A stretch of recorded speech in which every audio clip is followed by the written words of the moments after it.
Should be a good bit of fun. 8th mile track out of Warwick, and you would have seen a couple of weeks ago, Dave had his first go. Now it's my time. I have a go in the Skyline, but we'll see how it goes. We'll have a bit of fun. That's what it's all about. So let's see who's out there.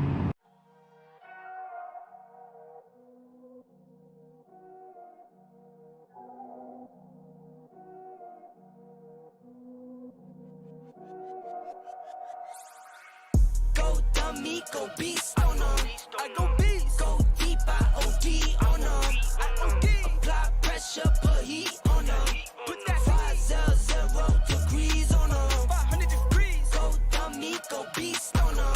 I go beast. Go deep, I OD on them. I OD. Apply pressure, put heat on them. Put that 500 degrees on them. Go elevate. Watch me demonstrate. On time, never late. I grind, celebrate. No pump, fake, hesitate. I've been scoring every day. Champagne Perrier. Since 9-3, been in the box, now I'm stepping up to home. Like straight out the sandlot, now I'm plotting on the globe. I work hard, I show love, that calm and steady grind. Got this far, I go hard, let God take control. I was starving skinny, now my weight up, got no energy for haters. See you trying, see you later. I'm shooting for the stars.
So guys, we're getting ready.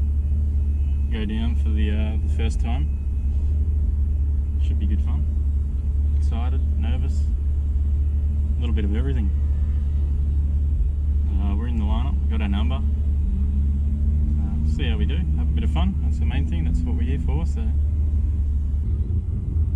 alright guys, we're approaching the start line now. We're getting pretty close, so good bit of fun. I'm excited, nervous, everything, a little bit of all of it really. So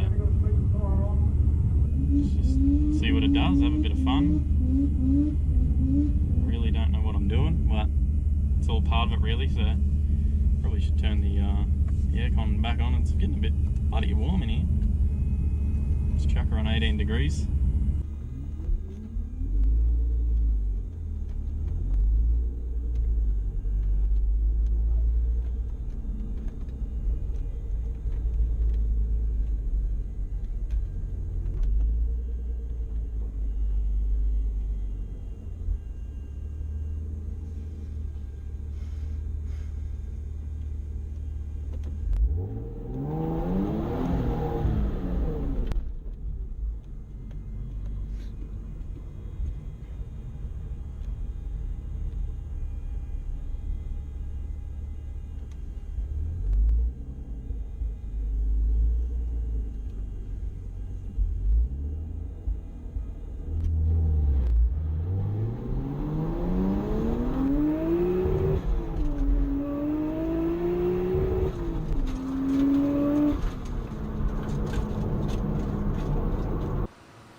Pretty cool. Well, it's a lot quicker than the Mirage to get down there, that's for sure. A little bit different to launch. I don't really know what I'm doing with the skidding. I think I just axle tramped it a little bit, but I don't smell any clutch, so I already did better than that. So that's good. That's the main thing. We're having fun. That's all it's about. So this slip and see what we did.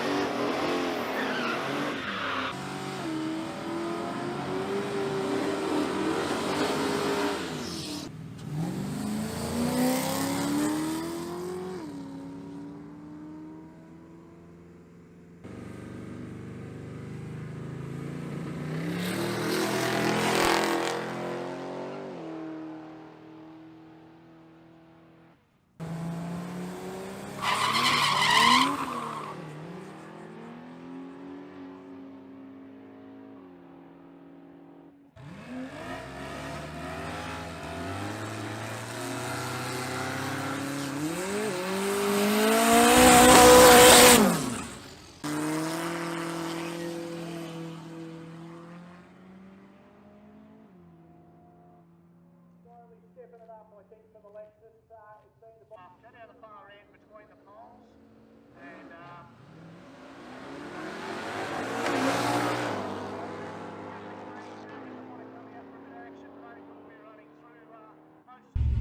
see how we go this time.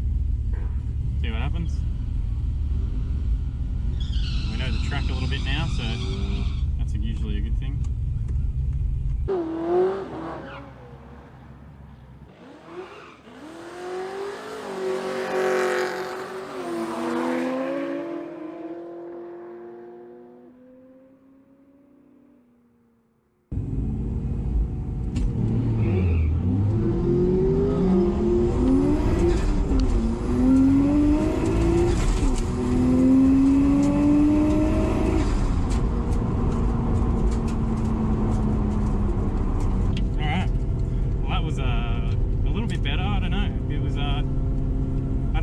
Quicker, to be honest, but I still had fun, so that's the main thing.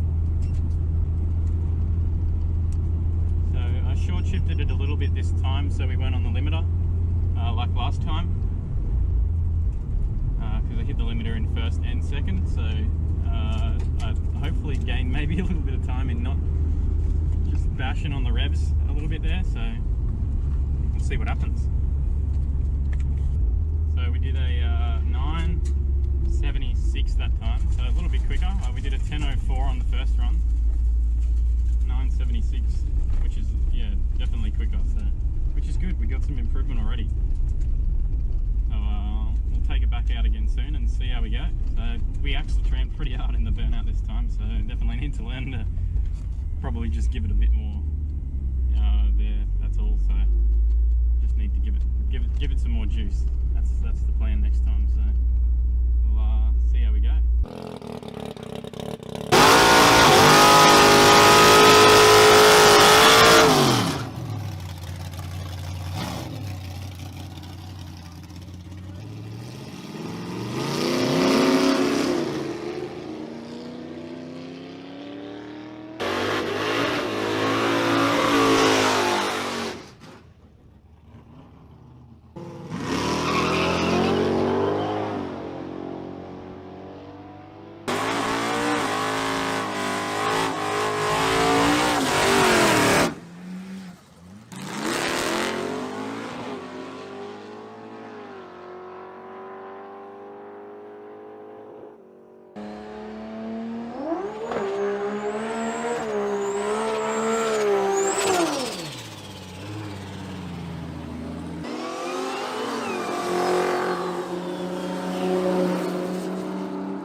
Here we go, guys, round 3. We're going to try it a little bit differently. We're going to just sit, we're not going to go on the green straight away this time. We're going to sit there and build a little bit of boost and just see what time we can run.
quicker. I'm bloody cooking though.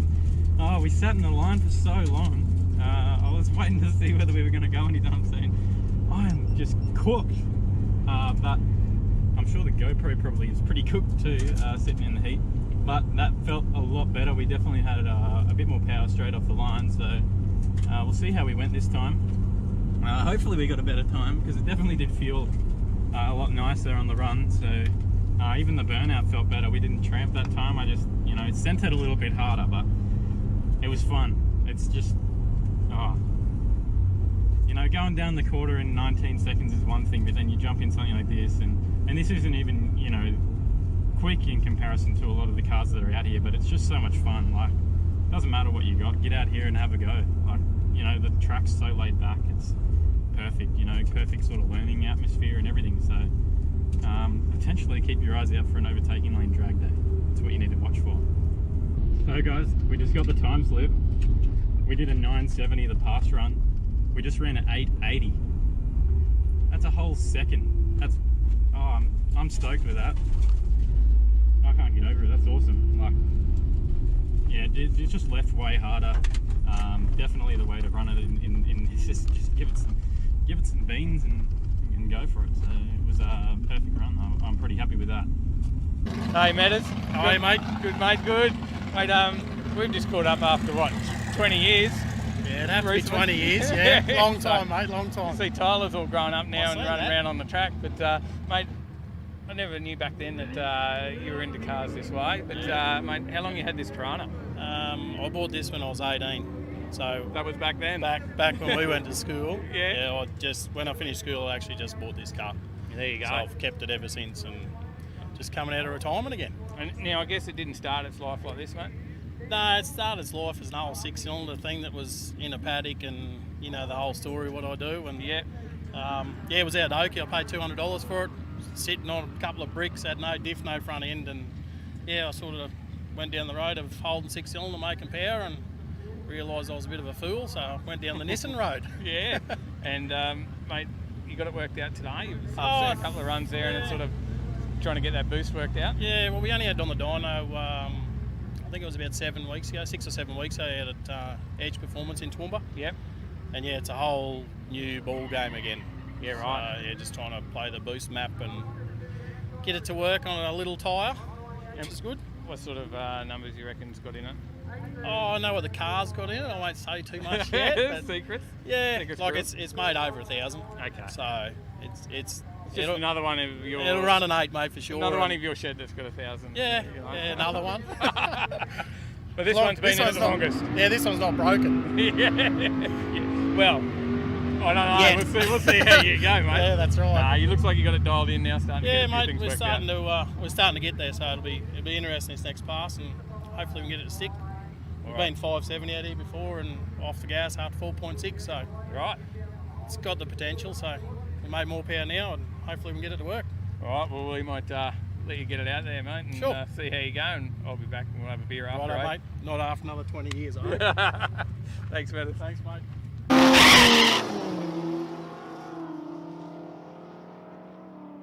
Hey, mate, how's it going? Yeah, warm. I did have the aircon on before, but it's stalled, so... Might need the other window down for a bit. Yeah. Get a bit of a weight. Just a little bit. We should press the button so the alarm doesn't go.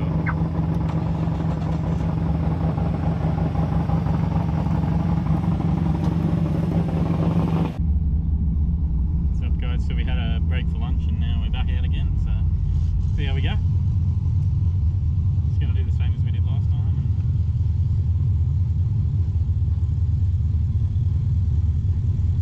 Give it a bit of boost and launch.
Oh, it is hot though. Holy maganoli. Let's turn that one off. Holy. She is warm out here today. Let's take this one off. Oh, I'm pretty well cooked. But I've had a lot of fun. I've got in 6 passes. No, that's heaps. That's, you know, and I'm not even driving back around. I could probably get in 10, 11, 12 passes if I was just driving it back around and back around again. But I've had a lot of fun just doing it how I have. And I'm just trying to, you know, learn the car and get it perfect, and we'll get it there. So it's just what it's all about. So we'll get this time slip and see what we did. Let's have a look. Thank you. That was a 9.1. So, but that's all right. We did 84 mile an hour. So, you know, we got there. We had good fun. That's the main thing. I reckon we could definitely go faster. Just need to learn how to launch it. So that's it. That's really it. Probably get some better tyres under it and give it a go. I reckon we'll take Dave's ute on, you know, give it a run for its money, and we'll take him down, I reckon. Nick, we had to come and have a look, mate. This little Lexus. Yep. What's going on here? Yeah, it's a IS300 or IS200 with a 3RZ 2.7 3RZ 4-cylinder in it. GDX 42 turbo on the side of it, and yeah, some pretty massive camshafts that make it undrivable. But hey, it's here. Now, this has not been on the road for too long, mate. Never been on the road. So my first ever drive in the car was literally this morning when I put it off the trailer, and I drove it down the return road and back up, and then we realised one of the wheels was loose, which was confidence inspiring. So then we tightened the wheel up and went down the racetrack. You know, what's there to lose? Mate, we just saw it go down there and it had a pretty good looking run. Yep. Yeah, was that the best of the day? No, on the second pass today it went a 680 or 687 or 88 or something like that, at 104. That one then was 690 at 104, so it's about the same. So it's consistent, which it is a little bit slow, but we kind of rushed the car to get it here today, so yeah, I don't have too much tuning options really at this point. It's just, to me today was just to get here and drive it and actually get used to it, because obviously 3 weeks time we've got road trip, so didn't really have a lot of time to test it, sort of thing. So Got to learn it, see how it goes. yeah, got to literally drive it and just see what it likes, make sure wheels don't fall off and things like that. So so it's been good. It looks comfy for road trip, mate. Those seats actually look all right. They're really comfy. Yeah, she's definitely a bit of an upgrade from the old Hilux that I had. That's for sure. We can even cruise with the sunroof open, and yeah, it's good. It's nice. It's a nice car. It's a lot better on the eye and the butt than the old Hilux was. That's for sure, mate. And where did your passion for cars start? What was it? Oh, from before I was born, nearly. Like, it's just, I was born up through the whole thing. My old man had an old altered that he used to race and modified, and uncle had a wild bunch of cars, and drag racing was just it. Yeah. And then I eventually grew up and started to play street cars and realised that they're fun. They're fun at any time. You can go jump in and go for a drive, take your girlfriend to the movies, or do whatever you want in your fun car, rather than sit up looking at it in the garage, thinking, oh, maybe I'll race it next week. So but for me, it's where it's at. Yeah. Race it, drive it, do it all. Exactly. For me, street cars just it's building a street car shine the path for me to tell me that I have to build one properly. So what was the first car though? Ever car? Yeah. It was an EF Falcon. Was my first street car. Yeah. There you go. I had a couple of paddock bashes, like some Sigmas and some BMWs and stuff, but I had an EF Falcon that ran 15.0, because 15.0 because you have to race it, and it managed to come runner up at the Street Series Championship years ago, probably 10 years ago. So that was my introduction to drag racing. Really, was racing Street Series. So good times. Nice job, mate. And is it another run in it yet today? I think I might do one more just to see how the start line goes. On that pass there, one of the passes today got a little bit hairy. I nearly went over the center line. I left on like 20 pounds of boost. So I'm gonna. That run there was about 14 pounds. So this I might stay on a little bit longer and see what happens. Just somewhere in the middle. Yeah, hopefully, because I got no dash, no nothing. So I'm guessing. So it's either going to go straight or it's going to try send me over the center line. So. I mean, hey, it's good fun though. I nearly scared the crap out of the BMW guy next to me. I saw a look on his face, but good fun for me though. Good But, stuff, yeah. mate. Go out there, have fun, and cool little build, mate. Will do, man. I'll see you guys at road trip. Yes, will do. Sweet.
No back, walk, no trash talk.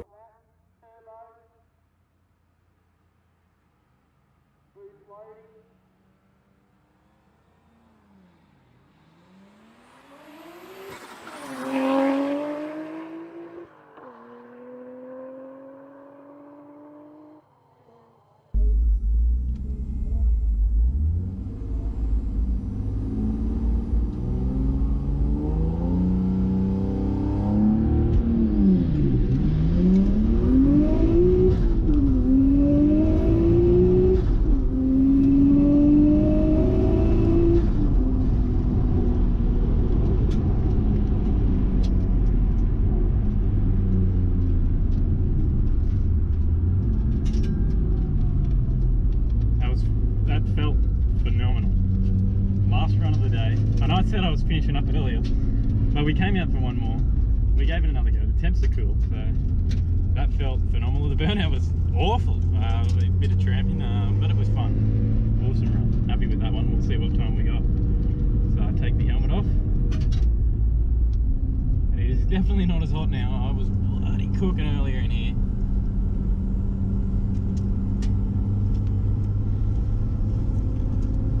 But honestly, it's just an awesome car. I love it. Like, it needs to go faster now, though. That's the problem.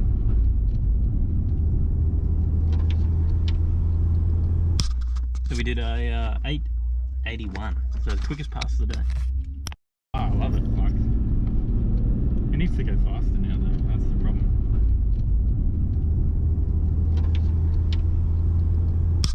So we did a 881. So the quickest pass of the day. Wait a minute. What was that? Did a 881. So the quickest pass of the day.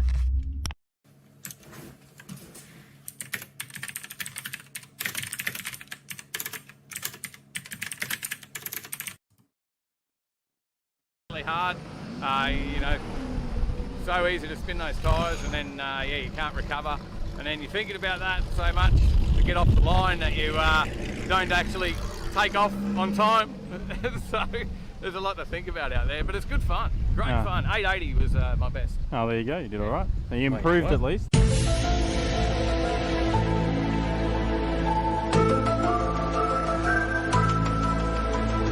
All right, mate. How did the Skyline go today? Yeah, it went really well. Yeah, pretty happy with it, mate. You were Very happy. driving home. It's a good sign. Yeah, I had a lot of fun. So Yeah. yeah. Tell us about the runs. How'd we Well, end we up? started out with like a 10.4. That was pretty slow on the launch, just sort of getting used to it. Not really loading it up at all and just taking off like I would from the set of lights. And then after that, got a little bit more used to the car, the track, and then started to give it a little bit of boost on the line, and then had my first good run on about the third run in, which I got at 882. So I was happy with that. Yep. And then there was like a 2.160, so there's still a lot that I could do to get a better 60 and better launch and things like that. So I think I might have to fix up my tacho to tell exactly what I'm doing so I can consistently do it rather than just guessing. So you got the issues of the old Skyline tacho. 33 tacho doesn't work, yeah, it just bounces around. That's pretty common in these, isn't it? Yeah. Mate, yeah, no, that'd probably make a big difference. We'll get something in there so you know what you're... Yeah, just so I can be consistent. Yeah, do you have it on, did you change it to high boost? Or? I did for one run, it went worse, so... Yeah, okay. Yeah, I think it went quicker in the 60, but then I also missed second gear, so... Okay. So I didn't bother after that, I just kept it on low boost to keep it consistent so that I know what I was running, and had a couple slower runs at 9.1, two consistent 9.1s.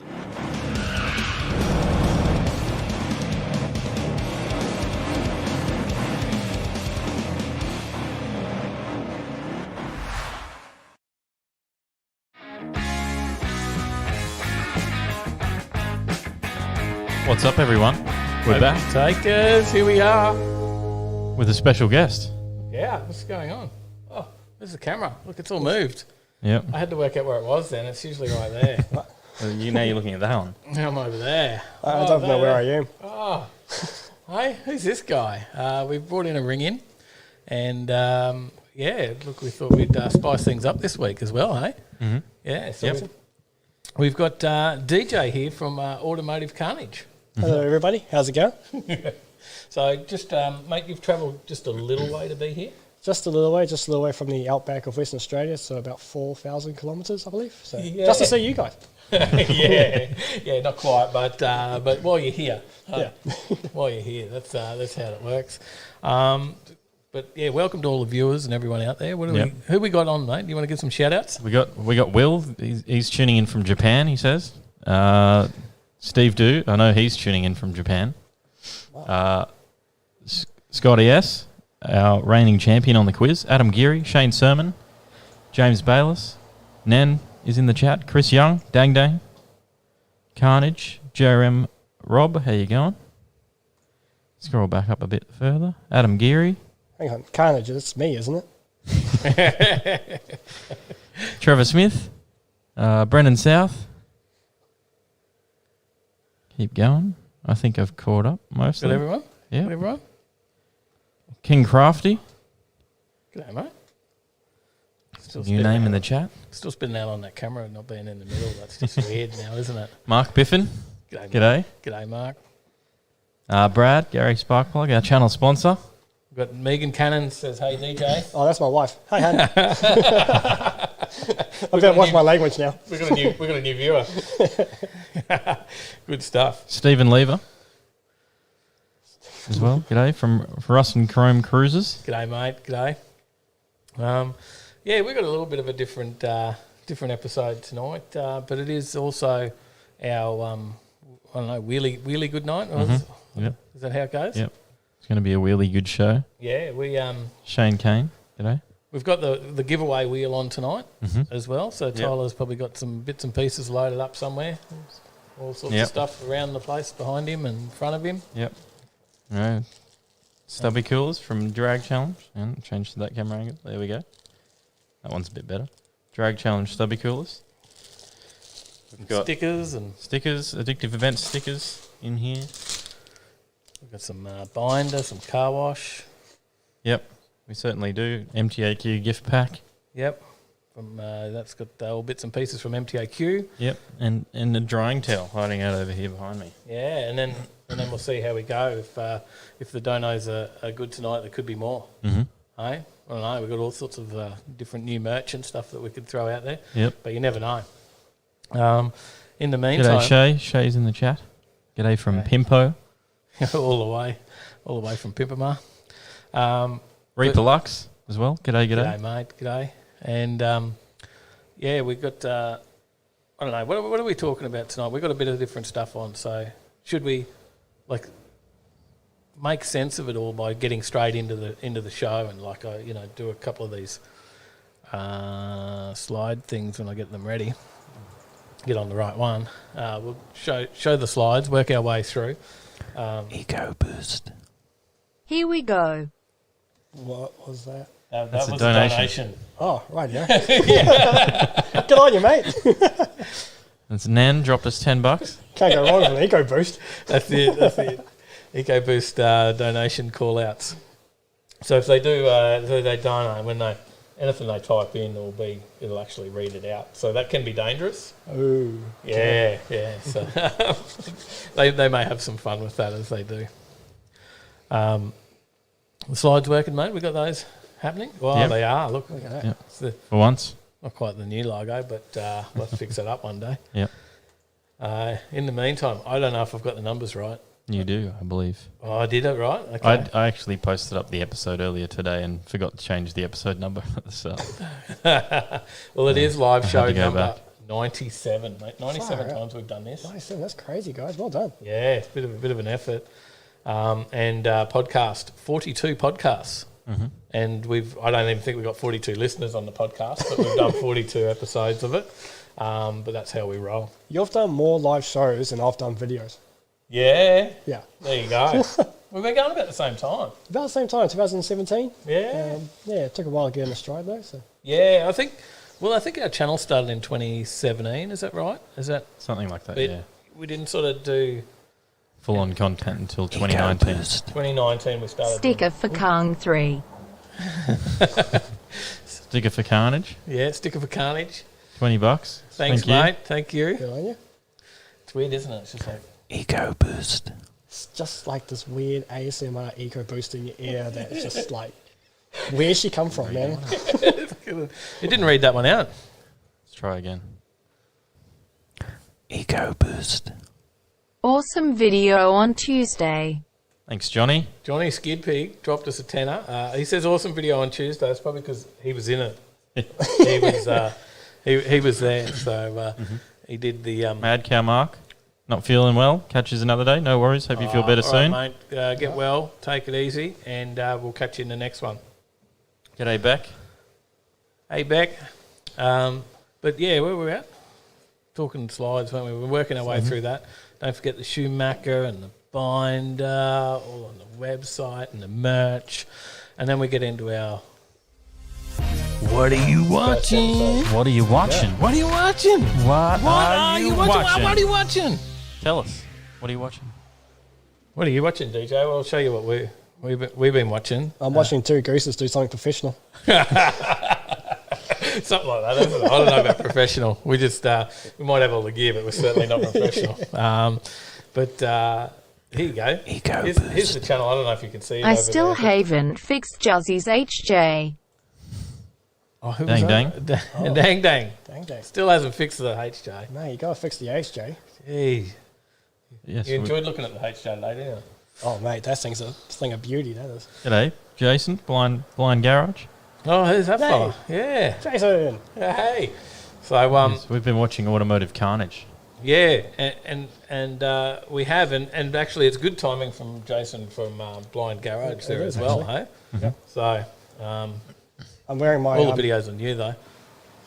Pardon? You're not sharing any of the camera work these days? Oh, I pressed the wrong button. My bad. There we go. It's, all It's about, normally on number 2 and I plugged in the wrong cord. it's all about you, mate. Yeah, hang on. There we go. That's it. Thanks for That's watching, the money everyone. shot right there. This is a great live show. Just don't, the voices that are here are coming from my head. That's it. But, mate, your channel, as you said, all the way 4,000 kilometres away over in WA. Now, what's been getting a lot of hits for you is pulling cars out of the scrub, mate. Yeah, so out in the outback of Western Australia, there appears to be a few cars that are flying around. And so I'd make it my mission to go and find them all to show everyone what's been left behind. And if possible, I'd get hold of the previous owners and ask if we can bring them into town. Yep. So the last one we just rescued was I can't remember what year it is, but it's a HR, Holden HR special sedan wagon. Someone will tell us, is that like a 63? I don't know. 63, 64, somewhere around Yeah. there. But yeah, in bloody good condition for a car that's been seen there since 1979. The story goes that the owner was driving to town, got 250 k's out of town and ran out of fuel and just left the car sitting there. There you go. Yeah, just never came back for it.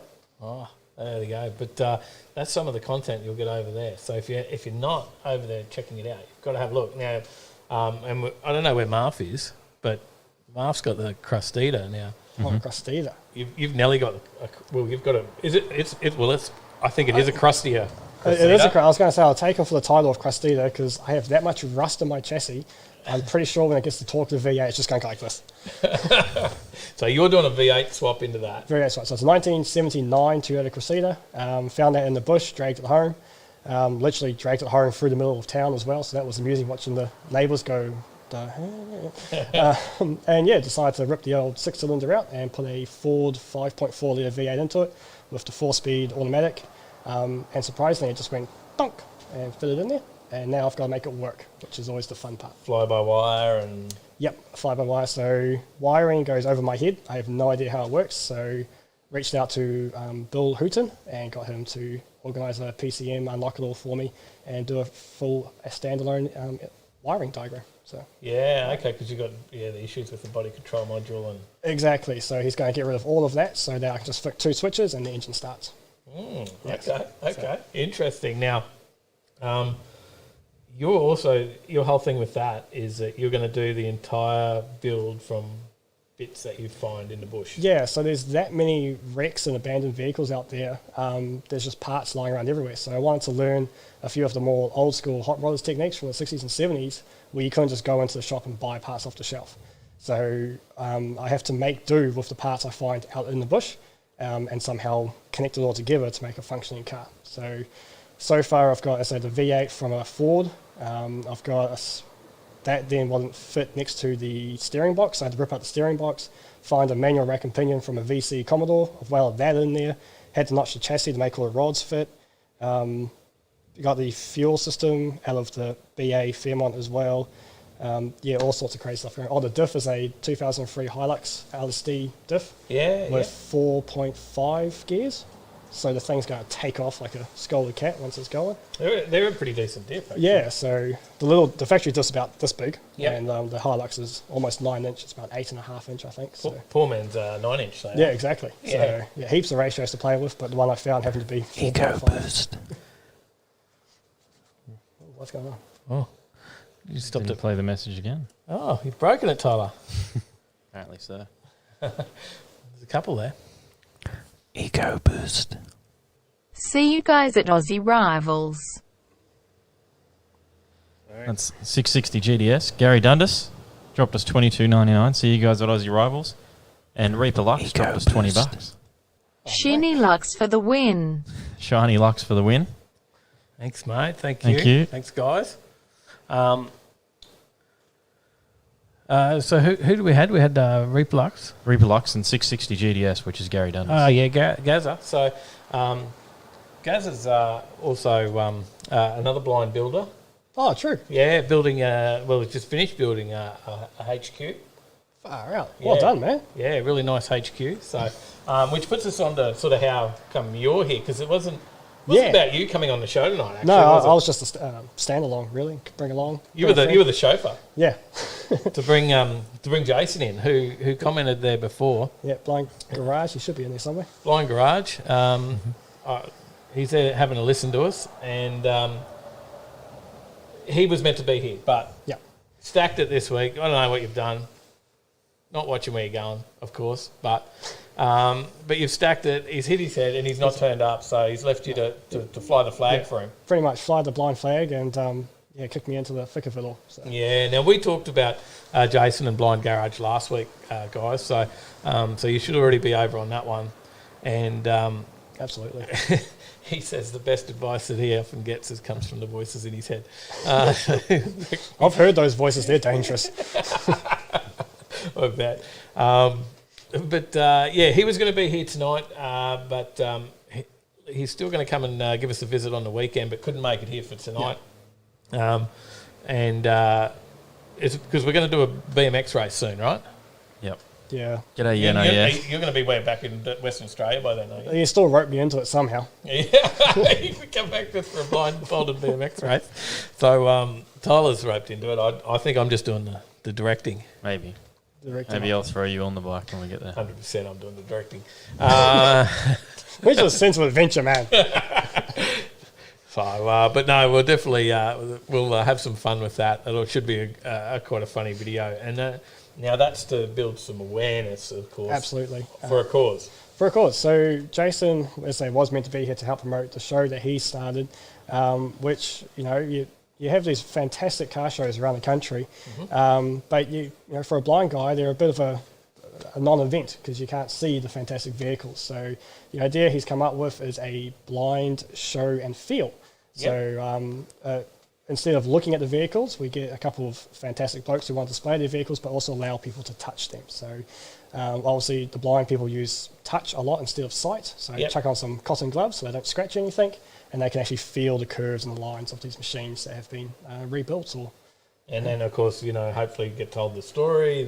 Exactly, yeah. Descriptive, I would say descriptive writing, but, descriptions are a huge part of how they see in their mind. So they'd love to know a bit about the cars, the builds, and maybe even hear them, all that sort of stuff. Yeah. So definitely want people who are not afraid to rev the engine and show it off a little bit. So. And then Jason has also got some involvement with someone that you guys went and... Yeah, so I'm not sure if a lot of you guys know, but we have Ben Felton, who is the world's fastest blind man on a motorbike. Blind people are insane. Ben does 269 kilometres an hour on dry salt lake racing. Yeah, he's the fastest blind person in the world on a motorbike. It's just crazy. Yeah. We don't know where you're going. So yeah, he's got a show coming up for the... I've got to read this because he's got a proper official name for it. Yep. Now this will be this is down in Sydney. Down in Sydney. So you've got the Inside of Dreams Blind Speed Track Day with the Field and Show, the Blind Garage Field and Show event tacked onto it as well. So what the In Case of Dreams Blind Track Day is pretty much let's get a track, chuck a whole bunch of blind people behind the driver's seat and let them go. Yep. Yep. So nothing wrong is going to happen there. Not at all. Not at all. Sounds safe as. Sounds great.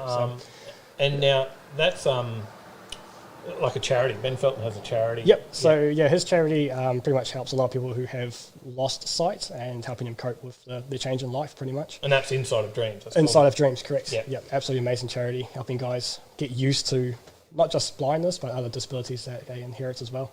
So now the plan is that we'll do this BMX race.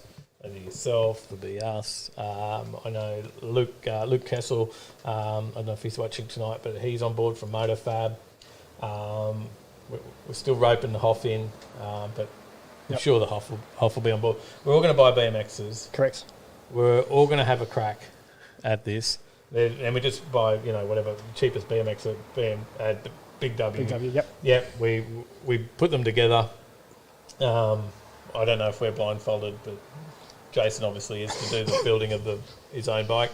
We're going to put these together. We're going to have a race, but afterwards we're going to sell them off and auction them to our to our viewers, and that will go to Inside of Dreams. That's right. Yeah. That's it. So there you go. That's our little plan. That's well, that's Jason's plan. Jason's plan. That's right. G'day, George. Yeah, as well. Hey, George. And Gary Dundas commented back to you. Hey, guys. He said, G'day, Dave. You were close. You're nearly right. It's a HZ GDS. Was it HZ? Oh. And I finished it. It's actually in your video for Rocky Nuts. Yeah. We didn't catch up on while we were up there. I wasn't actually. I think that was you and Brad filming that day, wasn't it? And I was. Where was I? Up in the Elite Hall. Well, you did for most of the weekend. Didn't hide there. I just got stuck there for a while. But yeah, so that's Jason's little plan, and now it's getting a bigger plan because we're all getting involved. That's it. It's going to be interesting.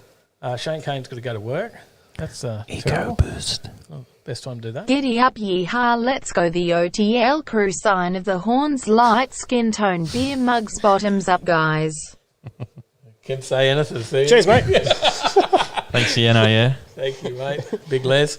I love it. So good. So yeah, that's part of this whole thing. So we'll I don't know. I hope you guys think it's a good idea because we're gonna get involved and anyone that wants to bring their cars along to when it obviously is in the area. That one's when did we say November? No, November the 9th. It's booked in for Sydney Motorsport Park. Yep. Sorry, never been there. And actual like actually entering your vehicle will be arranged at a later date. So pretty much, whoa, that's a new one. This is another one. We don't see the screen for that one, but that's what was that? What's that one? 1 second. I'll play it again. For some reason, it doesn't like doing every text-to-speech one. Try again. Spark plugs are great at breaking cars before holiday adventure is handy AF. Keep up the great work, fellas. That's our biggest supporter. Sparkplug's nervous outros dropped $50. And he was he did the outro and does a lot of the filming and stuff with us as well, Brad. So, and he was in the outro with Tyler. Actually, I might lose my job if these guys keep it up. Oh no, you just made redundant. I will. It was looking a bit that way. But yeah, so that's the whole plan. We want to help support Jason. Now, Jason, if we've got the slide, is Blind Garage. Yeah. Oh, yeah, that's what I was saying before. Jump onto Blind Garage, subscribe to him, and he'll, once we get final details of how to enter the event, he'll let you know on there. Yeah, so give him a subscribe. That was the picture we showed last week where he was at 209. I don't know where you're at now, mate, but hopefully it's growing a little bit and get some extras on there. I mean, if you want to see a blind guy try to put a carburetor on a Suzuki motorbike, he's your guy. And he does it too. It's incredible. Yeah. It completely opened my mind to what people with disabilities are actually able to achieve. They may be blind, but they're not stupid. Well, that was the thing he actually said with building the BMX bikes. He's like, I'll consider letting you guys not wear a blindfold to build the bike, and he still thinks he can beat us. So there you go. There you go. He said, DJ, you're his direction caller. Oh no. So you're navigating on the bike, and he'll be on the train the early hours of Saturday morning, coming out to Willowbank, which is this weekend. We're going out there to Aussie Rivals Drag Racing Day, which is held by MotorFab. So all the early model Aussie race cars, and there's some pretty cool cars heading out there, and we're going to stick Jason in a couple of those and send him down the drag strip. What do you think of that idea? That's great, because one of my favourite games with him, especially when we went out bushwreck hunting with each other, is let him figure out what the car is. Don't tell him what he's getting into. Oh, okay. Just let him guess what vehicle it is and what engine it's running, how much horsepower, all that kind of stuff, and 99% of the time he'll get it right. His knowledge is incredible. That's amazing. That's amazing. So I think he's going to have a great day there, because there is some amazing cars going to be out there. So watch for that video. But there you go. That's, what do you call that, the segment we were talking about? What are you watching? What are you watching? What are you watching? What are you watching? What are you watching? Tell us. What are you watching? That's what I call it. Yeah, there you go. Did well. Well, we should, I don't know, do we warm things up and at least give something away? Yeah, can do that. Yeah, well, you're in charge. You're like the running this show over there. Do we have any extra? We're just sitting on this side looking. Have I missed any donuts? I have my drink, so I'm happy. I don't know. From your phone? Oh. You'll have to check for me.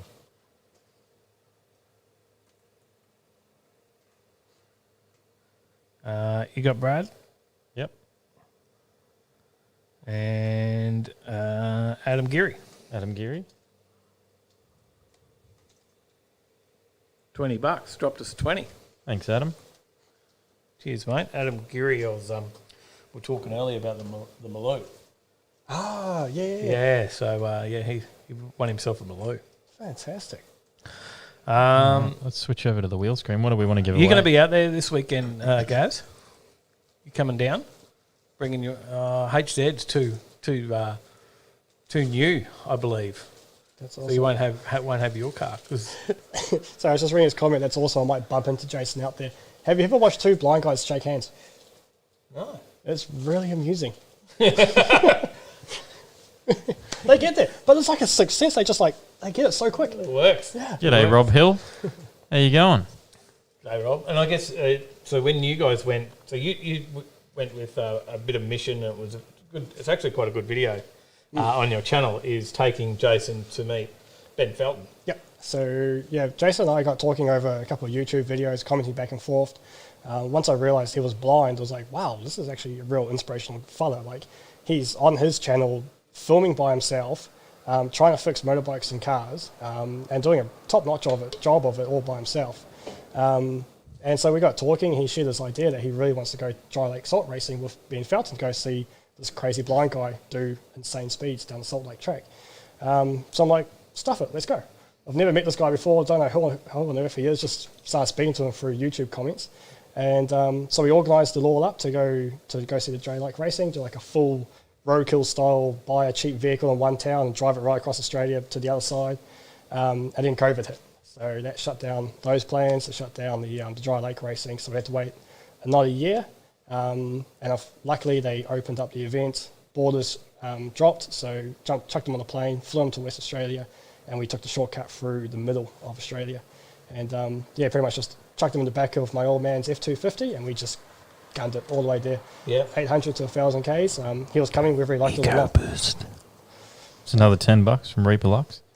Cheers, brother. Cheers. Rob Hill, he said, hey guys, haven't tuned in for a long time. Great to see you guys. I see you've moved out to the garage. Keep up the good work. We have, mate. I've seen you've been working on tail shafts, I believe. So keep an eye on. G'day, Hoff. Hoff's in the chat. Hey, Hoff. Hey, how's it going? Talking about you earlier. You know, as we do, we'd like to have a chat about you before you get here. Yeah, all good things, really. Yeah, pretty much. Sort of all good. No. So you took him out there, but unfortunately it did rain. It did rain, so we get there. We finally got to the dry lakes, and they weren't very dry. They were about that deep underwater, which means that we missed all of the racing. So that was a bit of a bummer, but we got hold of Ben Felton's team on the two-ways, and he's like, yeah, come on down, we've been expecting you. So they invited us out onto the actual Salt Lake, which was absolutely amazing. Yep. Jason got to meet his hero, and it was absolutely fantastic. It was got on a few bikes, sat on a few bikes, started them up. Yeah, exactly. Yeah, he jumped on the bike, which Ben Felton was an absolute gentleman and let us kind of run wild with his team for the next 2 days. It was great. It was really cool to take a guy and make one of his dreams come true. And then who had the Harleys out there? That was another team. Oh yeah. I can't remember his name, but that was like a 2-litre Harley, which I didn't even know they could make them that large. And he's like, yeah, jump on. That started up, and he had a rev on that as well. It was absolutely fantastic. The excitement and the weather got to him a little bit, and he almost got hypothermia that day.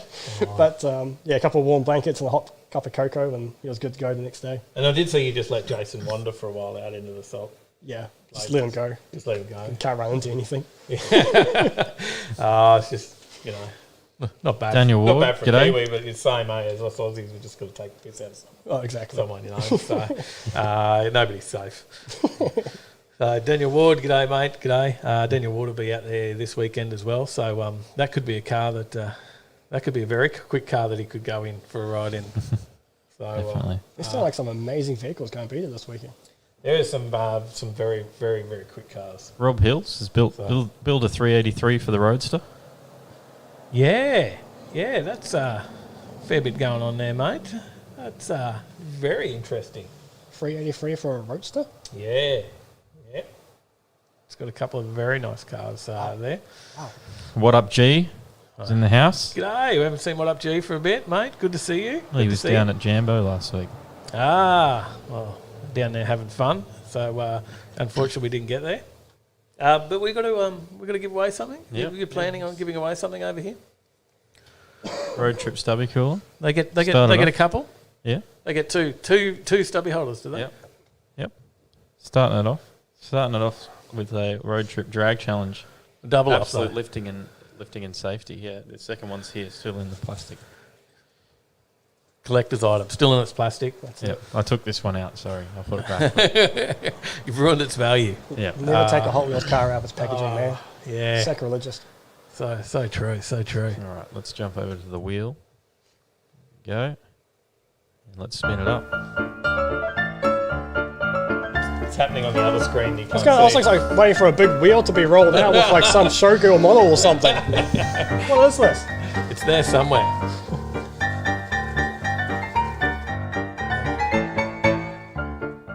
Sparkplug's nervous outros. Sparkplugs. He's got himself a couple of stubby coolers. There you go, mate. Heading your way. Oh, I'll just pause that. I was trying to change the screen so we could actually see the wheel over here. Oh. But yeah, then I went and paused it and forgot what I was doing. So Also they get to see it, but we don't. Yeah, so there you go. There you go. That's how the wheel looks. The Hoff's doing some wheel tuning. So there you go.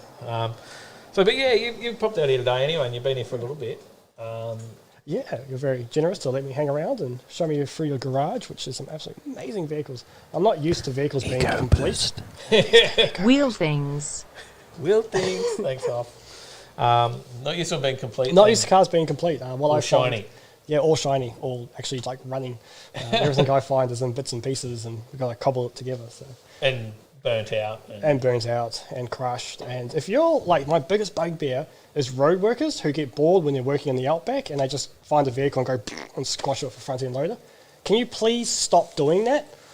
Like, I saw a beautiful XM coupe once, which is in the video where we take Jason across to the Salt Lakes. Yeah. And yeah, just big end bunk it, just squash the roof in. They can't use it anymore. Can't use the doors or any of those coupe parts. Gone. Yeah, so we need to save those bits and pieces as much as we can. Ah, man. Now, how many cars have you actually pulled out now? 1, 2, 3, 4. 4. 4. 4 for now. So how many finished? None. Yeah. That's what I thought. No. Exactly. You've got to finish one of these projects. Yeah, exactly. Because that's not all the projects either. There's more projects. No, I've got 9 cars all up myself, because when you live in the outback, you go, oh, I want that, and I'll take that, and I'll take that, and you've got to fill your time somehow. But what I pull in, I give away to other people. So my biggest thing is I know I can't own all the cars, and I know I can't fix them all. So I like to find people who'll give them an actual new lease on life, or use the parts to fix what they're currently working on. Yep. So I've got a 65 Nissan Cedric station wagon, which we pulled out of the bush, and that's gone to probably one of the best Datsun guys in Perth. And he's slowly rebuilding that. He's actually invited me. He's got all the driveline parts ready to go. So he's invited me out to help him install it all, and we'll be able to drive that around the block in a couple of days. So. Oh, okay. That will be a fun video to make as well. Yeah, so we'll get to see one finished. You'll actually get to see one moving, yeah. And hopefully I'll finish the Cressida sooner or later, so I can bring that to her. There's a lot of work still to go now. Yeah, there is, especially when you don't know what you're doing. Michael Truscott, g'day. Says needs G'day, more mate. cowbell. Yes. All right, so we got some news stories and stuff going on as well,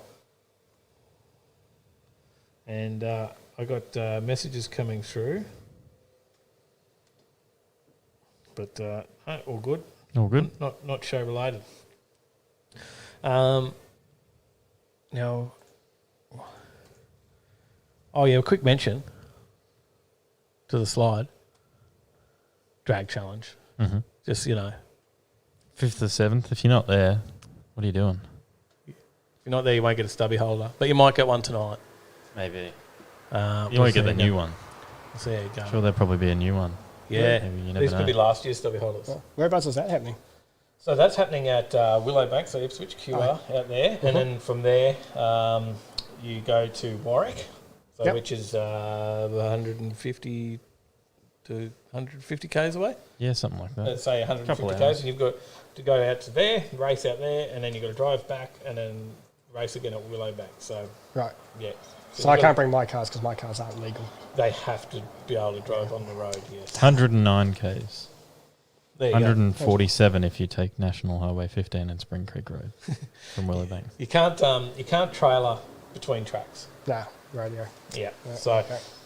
and then And you can, you'd just be disqualified. yeah, that's true. That's true. You can theoretically, but yeah, don't forget. I don't know if there's even any spots left. You better get on and have a look. Maybe there's one just for you. So get onto that. So, but in the meantime, we got a news story. Well, What is this? That's a funky car. that's just another drag car. Oh. Eh? Is it just another drag car?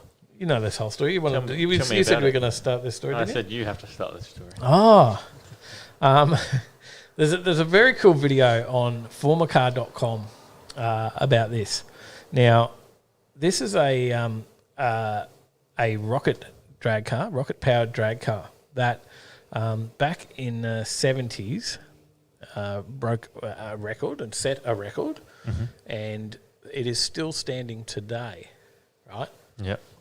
But that original record was this car running a 3.22 second quarter mile. Yeah. So the interesting thing, Sam Miller is the guy that did this, and this was, I think, in Netherlands actually, and 28,000 horsepower engine, 20.6 megawatts apparently. I didn't even know what that was. I've never heard a car referred to in megawatts. But Hoff knows before you've mentioned it. He said Sammy Miller in the chat. There you go. He knows all about it. So that the finish speed, what was that? I'm going to play that again because it didn't play. Eco Boost. From Shane's E Fund to Dave's JD Fund. From the EH Fund to the JD Fund. I haven't got the JD going tonight. I actually do. There was a donation last week from Crazy VN. I've got to buy a bottle of JD and drink it on the show for him. So, and I don't drink JD, but he said that's what I have to drink. It's too bad. So, I thought for a minute there you had a secret Chimera sitting around somewhere. No, you do have a Chimera. I do have a Chimera. Yeah. Who has a Chimera? It doesn't work. And it's rusted out too, isn't it? Yeah, the firewall's gone. Yeah, that's disappointing. If it was half good, I actually would. I don't know why, but I actually would want it. I was going to do a sedan delivery conversion on it. Like make it a two-door, well at the rear doors, and take out all the rear windows. I don't know why I'd want a Chimera because they were so terrible. Hoff says, funny enough, it's not the record. The actual record is by a woman in a hydrogen rocket dragster on the Salt. Oh, well, there you go. Hello. Well, I guess I'll say this is the record on a quarter mile on the track. I don't know. Well, don't ruin my story. Okay, let's move on. What else we got? We got something else? I mean, I get shot I'm down. going to finish it anyway. We got a video. He did do 647 kilometres an hour, and the record time of 3.22 seconds was never actually officially registered. Okay. Right? Because they actually considered him the new champion of the quarter mile, but back in those days they weren't allowed to run that time. Like there was, like for safety reasons, they were speed limited. Yeah. So they wouldn't record or like announce those times. Yeah. They would say what they were speed limited to. So say, I don't know what it was, but say it was a 380, he was as fast as you go. They would say, he's run a 380. Yeah. But he could have run whatever. So, but he did have an official result, and that was 358. So he got that in 84. Yeah. And I don't know. I was to the story says that no one's been able to better it since, but Hoff's telling us differently. So, well, let's play the video anyway. Okay, let's see the run.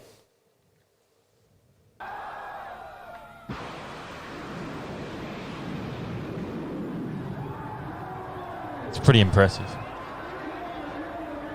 Yeah, you got to see it. Yeah. Looked awesome. We're on 30-second delay over this side. Yeah, we're just waiting to catch up. I was just channeling my inner Jason there and seeing it with my ears. Yeah, you could hear it. You could hear it. You thought it was a pretty impressive run? Yes. Very.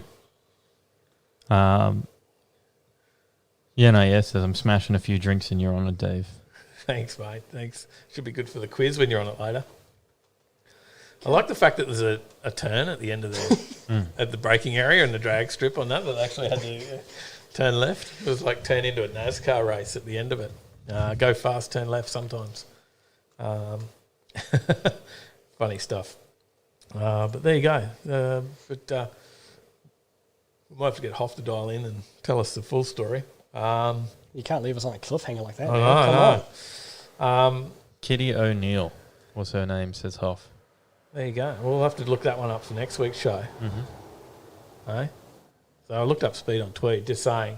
Who was that? Afrikaan. Not in the chat yet. Where is he? So there you go. There's a story. We'll do it. That's my story, and I'm sticking to it. Do you want another one? Or do you want to give away another couple of stubby holders? Okay. I don't know. Should we? Yeah, all right. It's not my stubby holder, so go for it. He says yes. All right, let's switch over to the wheel. Give it a spin.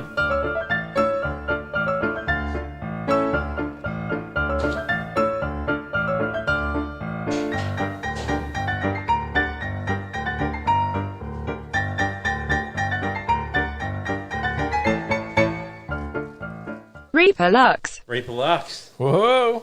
Congratulations. You've got a couple. Tyler's pulling them all out of the plastic, though. Ruining all the value. Will no longer be collectible if you pull all the plastic off them, Tyler. Accidents, all right. There you go. Anyway, I was hoping that while you were over there near the fridge.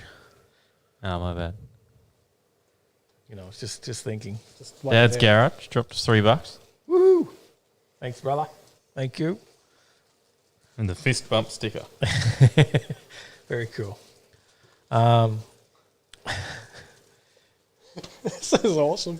You like? You're going to do more live shows? This is great. You could do like I don't know how you do a live show from out in the bush because you have no reception. There's got absolutely no reception out there. And dodgy internet when you are in town. So, how does the uploading go? Is it a slow process? Yeah, so like a 20-minute video can take me 10 hours. Wow. To upload.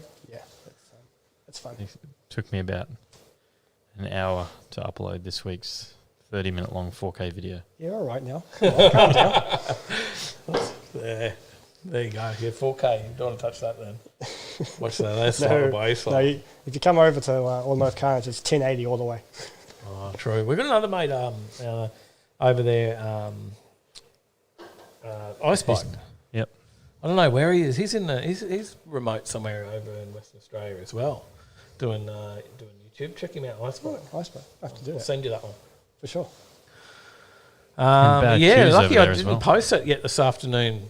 Reaper Lux has got some binder. I didn't make the post, so we'll put the stubby holders in with it for you. That's better because it saves me $10 in postage. Great thinking, thank you. So you can win more tonight because we can just keep stashing it in there. Excellent stuff. Where are we up to? Another story? Yep. Did we what's it? Look, it's an impressive slide. Looks good.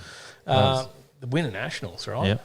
Right? TV coverage, like 35 hours or something like that, I think. There's an awesome YouTube channel that's been bringing some live drag racing by the name of Overtaking Lane, but they won't be there for this because you'll get TV coverage. Yep. So they're stepping it up.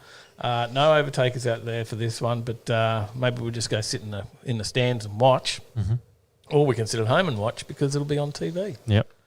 Available on Fox Sports and KO Sports across Australia and delayed international on MAV TV USA and Rev TV Canada. So the deal will see the grand final of the 400 Thunder Championship broadcast in 2.5 hour delayed live primetime scheduling on Fox Sport on the Sunday, the 13th of June. I do like how they describe that, actually. It's a delayed live show. Isn't it? That's not like an oxymoron.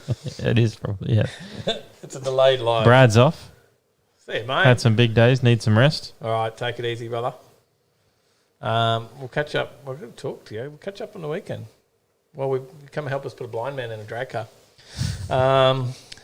Yeah, so they're doing a delayed live. Yep, and again on Monday, the 14th of June. Delaying some more live footage. Yep. Additional coverage airs on MAV TV and Rev TV following the event. The delayed live broadcast on Fox Sports Australia will feature a brand new 2.5 hour shows that will tell you the story of the sport of drag racing, the people, the families, and the businesses behind it. Okay, that sounds interesting. That's pretty cool. Yeah, that does sound interesting. So, look, hopefully it is an excellent broadcast and they really up the production quality and we get to see some really cool stuff at home. Hoff says, is OVO still going? OVO is not still going. No, it doesn't exist anymore. Yep, OVO disappeared. Yep, completely gone. So not a thing anymore. But yeah, we'll see how that goes. But and then if not, we'll just be out there for some drag racing soon on Overtaking Lane. But in the meantime, yeah, we'll watch some of their delayed live footages. Yep. Does your car have to be legal to race there? No, Winter Nats? Yeah. No, I think it's a bit out of its league at Winter Nats. Yeah. Yeah, like I think we'll be left behind. Yeah. So you come race at Warwick though. Definitely We're getting them ready for road trip. There's got to be somewhere I can race a rusty old Crusader with no windows Oh, and no roll cage. Well, yes, there is. And dry rotted tyres. Well, I guess there's some safety concerns around that. There could be a slight issue. Depends how fast we're going. But there could be some issues. But we can get it down the track. Maybe we could just do a private track hire. And That sounds good. We'll do that. There you go. we'll do that. Your shout. Go right Merry in. Christmas. Thank you. Oh, done deal. We might have to invite a few more people Yeah, right. just to help cover the cost. There you go. Anyways, is that it on that news story? That is it. Yeah? Okay. Yep. Right. June 10th to 13th for the Winter Nationals. Yeah. At Willowbank. And some other days later to Yep. watch your delayed lives. Yep. Now, there happens to be a few stories around auctions, Tyler. Yes, it does. You know much about this one? I know that it's blue and it's got some awesome history. Does have a little bit of history, doesn't it? Yes. Now, this is build number 05 of 500. Do you know that, Tyler? I do now. Do you know anything about this car? Not really. No? Just know that it's owned by Peter Brock. Yeah, do you know the actual the fact of why that's important? It's number 05? Because that was his racing number. Do you know I why? know Do you that know why one. it was I his know. racing number? No, I don't know why it was his racing number. I know. actually. Because he got sponsored by someone in the government. I can't remember who. But either way, that was the alcohol blood limit at the time. And they were trying to promote it. So they put it on his car because he lost all his other sponsorship. Something before. So it was, like the .05. .05. Was the campaign for the legal limit. There you go. For, like alcohol limit. That was when all that come in. That's it. That's how he got 05. There you go. Yeah, But yeah, so 05 in this build in the VK, this was his actual road going everyday driver car. I don't think it actually did a lot of everyday driving because I think it's quite low mileage.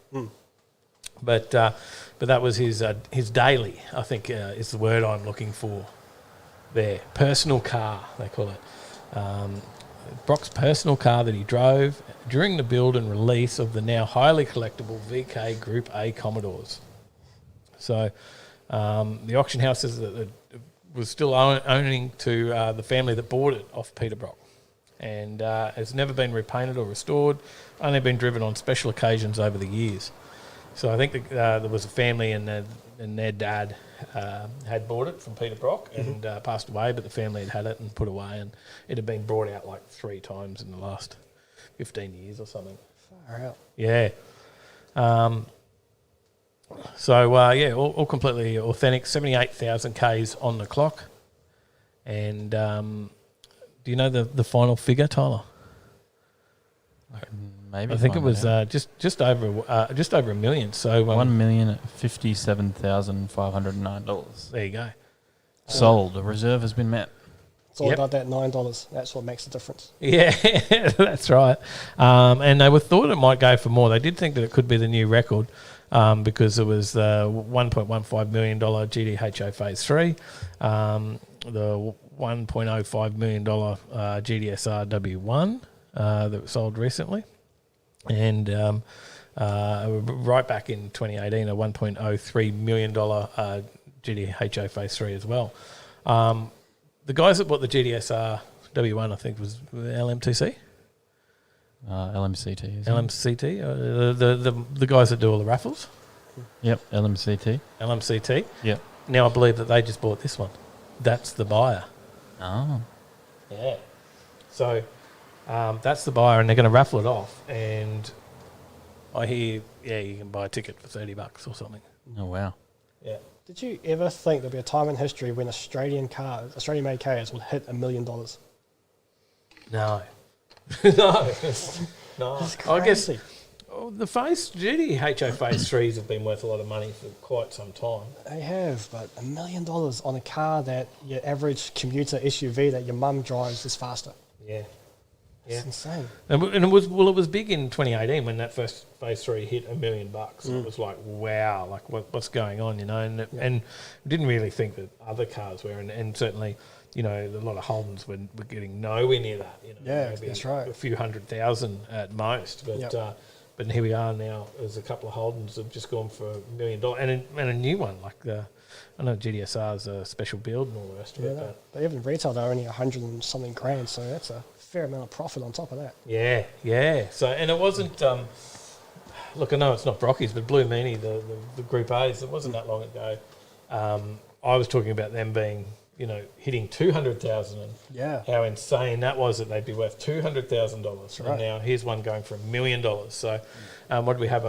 Was it an LJ XU1 go for $500,000 or something just a couple of weeks ago as well? So Mars left you a comment here. Says, Ice Bike lives on the Wheat Belt, WA. Oh, that's not far from me. 3 hours from Perth. It's about 600 k's away from me. Close for you, right? Just around the corner. Yeah. I think there's only about 3 towns in between me and him. So yeah, it is right next door. It's around the corner. There you go. Thanks, Mars. Good to see you, mate. About 3 hours out of Perth. How far are you out of Perth? 1,000 kilometres. 1,000 k's. Yeah. You're further out. Oh, yeah. We're way out there. Yeah, wow. right. We're at the edge of the Great Victorian Desert. So we actually do live in the desert, which is where all the cool cars are still. Just sitting out there waiting. Okay.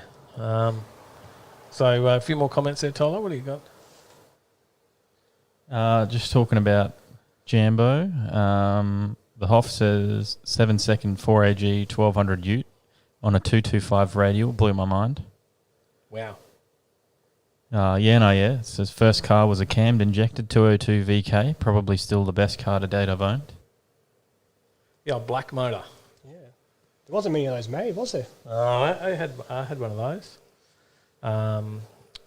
It was like a big job when you did like a cam angle sensor and stuff. It's like, That was real primitive at that time, wasn't it? Yeah. Make the old 202 last a bit longer. It was like so confusing. Some of them, I was like, wow, I don't know what to do with all this crazy electronics. Yeah.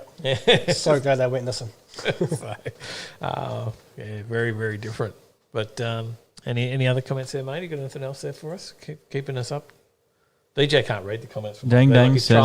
Oh, that's why I keep leaning in. There's a couple of interesting ones. Dang Dang says, is that LMCT company legit? Seems dodgy. They are legit.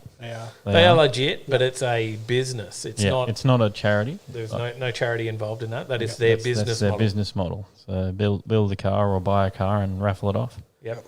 And they're making a lot of money out of it, and we're all jealous, I guess. We can't even do it for charity and get big money. It always seems a bit dodgy when the ads come up. I think it's just the enthusiasm, but you think of the flip side, $30 to win a pretty rare car or expensive car, that for some bloke, that could be a life changer. Oh, definitely. And it is. Look, Adam Geary's here. He's just saying I can vouch that FMR is real because he won. Yeah. So now that was $100, but he had 1 in 700 and what was it? 1 in 737 chances, I think. Yeah. So and it was only ever going to be 1,000 tickets, like it was capped. Yep. So even if we sold all the tickets, it was 1 in 1,000 chance. Yep. I don't know how many tickets they're selling in this, but I think they're capped as well, but the cap is a lot higher. It's like they are a business; they need to make money off it. So. They're going to sell like 80,000 tickets or something. Yep.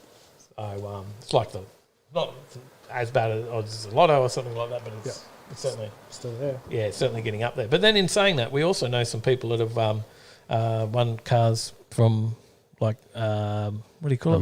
Marta. Yeah, like the Art Union. They like. Oh, okay. Yeah, they have a few different charities, and you go into shopping centres. We have places called shopping centres here in the city. What's that? Those things have like those moving stairs, eh? Yeah, that's the one. Those are scary. And sometimes I'll be raffling a car in there, and a few people have won those that we actually know and been out for a run on the track with a couple of them, haven't we? So you certainly are. So we have seen it. I went in a Camaro, and I've been in the Shelby Cobra with Gleno. They both won it. So, it is certainly possible, and someone does have to win. But we'll do a Hayabusa soon with 1,500 tickets as our Suzuki Hayabusa. You could race a blind man. No. I can tell you now, I'll end up underneath that motorbike. This is why I stick to cars with roofs over my head. Reaper's keen on winning that one. So Shane Sermon says they're capped on buyer numbers, not ticket numbers. There you go. Yes, because you can buy so many, like you can buy 100 tickets or whatever. Yeah, so it's works a bit different. A book of 100 type thing and stuff like that. Yeah. Reapers has got his name on that bussa, so he's keen to win that. We're going to be giving away some tickets on the wheel. Paul when Johns it goes on sale as well. G'day, Paul Johns. G'day, Paul. G'day from Newcastle. Thanks, mate. Good to see you. Says red motor, Dave. Factory Bosch fuel injection. Oh, I had the dirty old black motor in mine. Yours was a bit flasher. So, all right. Well, I'm getting thirsty over here, Tyler. Just saying, you're closer to the fridge, and then we can talk about this one. So, now, I didn't know much about these back in the day, but I had a neighbour that had two of them in his shed, and he would be working on them all the time, like just, keeping them pristine. They were in very, very good condition. The Ford Falcon ESP V8. So his were in awesome condition, and I didn't think much, being a mad Holden man back in the day and didn't really know what he had. Just a couple of square-bodied Fords. But these things are going for some big dollars as well. G'day, Stephen. G'day, mate. 60 kilometres. Only had 60 Ks on the clock this thing. Far out. That's pretty insane, isn't it? So, the last Ford Falcon V8 ever built in Australia until the company revived its performance icon a decade later. Fetched big money, as everyone's buying up the big Australian muscle cars. $355,000 for that one. So, is that getting closer to your budget? It's not like the budget's way out. But speaking of ESP, I did find a X. Which one's that? Was that XE or XD? XF? F? No, the XF's never got the V8. Oh, it's XE. So XE. But we found one of those in that shape. Can't tell I'm not a Ford man at all. With the wraparound indicators. Anyway, I found one of those in the bush. Factory 351, factory 4-speed manual. We're chasing up the guy who liberated the tags to find out if it has the code to say it was an ESP or not. Oh. Yeah. So, but he's kind of lost the tags. But we're going to chase him up and see if that shell's worth grabbing for someone. Yeah, okay. But it's not going to quite reach, it's not quite as in pristine condition as no, it's definitely not matching numbers. But the tag and the body are legit. Wow. Just whether it's ESP or not, we're not sure. Okay. Yeah. All right. Well, the hammer fell on this one at $354,759. There you go. It's all those COVID savings. They couldn't go out and spend their money, so they just brought these, I suppose. Yeah, it is a bit crazy, isn't it? The price, the COVID tax, and there you go. I don't know. What do you reckon, Tyler? Look, there's a picture of the tags in the story. We haven't got that on the screen, but maybe you can use that.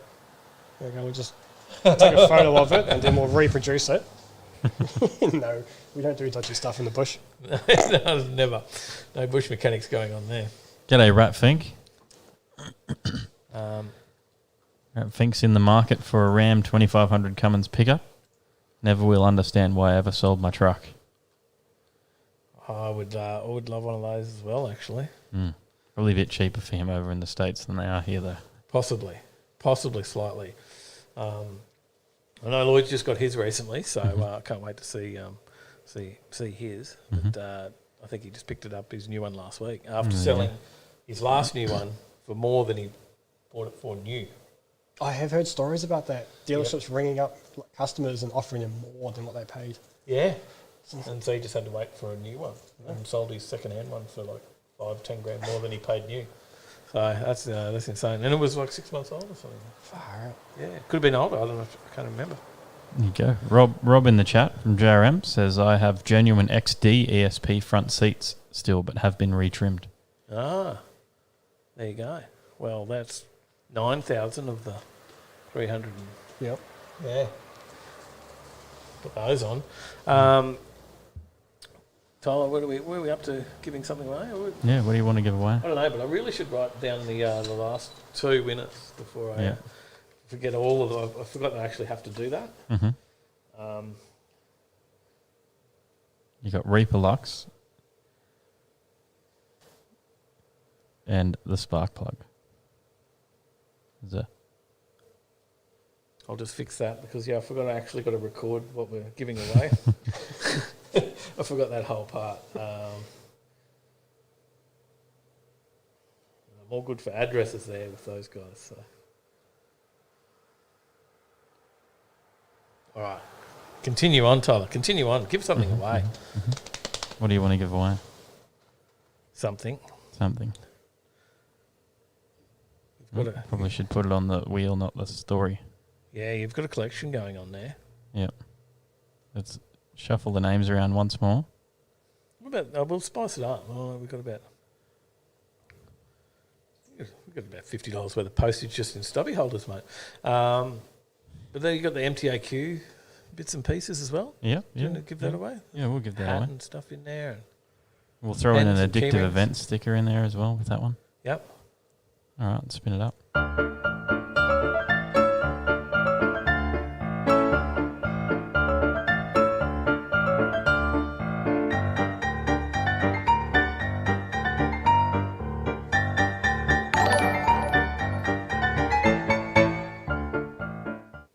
Why is it blank? It's given us a blank winner. Oh, what? Okay.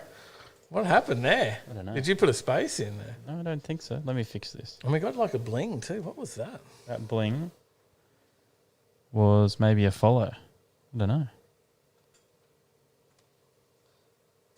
Do you guys end up getting that jingle stuck in your head at night? You think so? Yeah. Like a little dance song. You normally dance away to it, yeah. It wasn't a donut, so I just double checked on this side. All good there. You're fixing the wheel. Trying to. I got to work out where these random Where the blanks blanks have come are. from. How many you got in there? There's 3. Oh.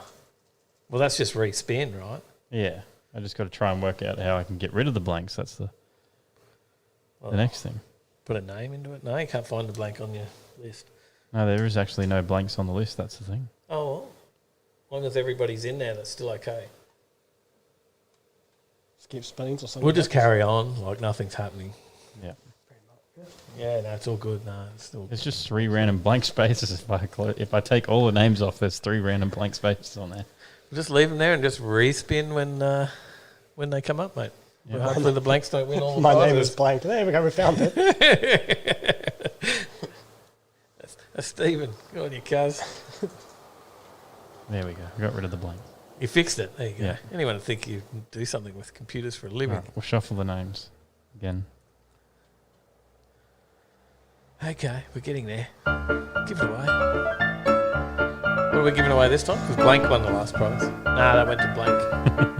No, we're re-rolling the gift pack with addictive events sticker.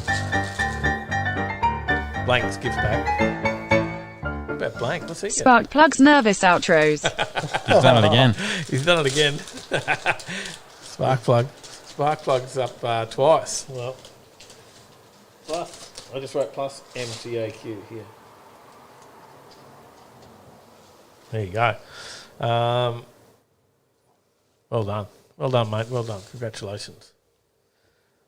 I think he's already gone to bed, though. He has. Yeah. He's just gone to bed and he's still winning. Redraw. So, all right. We'll we do another news story now. Is that what we're doing? Yep. I've got to get a slide going here. Aren't you in charge of this show? Sorry? Aren't you in charge of this show? No, that's him. Oh, right here. He's in charge over there. Yeah, I don't know what's going on. So talking about auctions, here's one for you. This is, I think this is going to come up for auction. I think it's just being sold. It's registered through the auctions, though. 522 kilowatt V8 is believed to be first of Lewis Hamilton's Grand Prix winning vehicles to come up for auction. Okay. That's just the headline.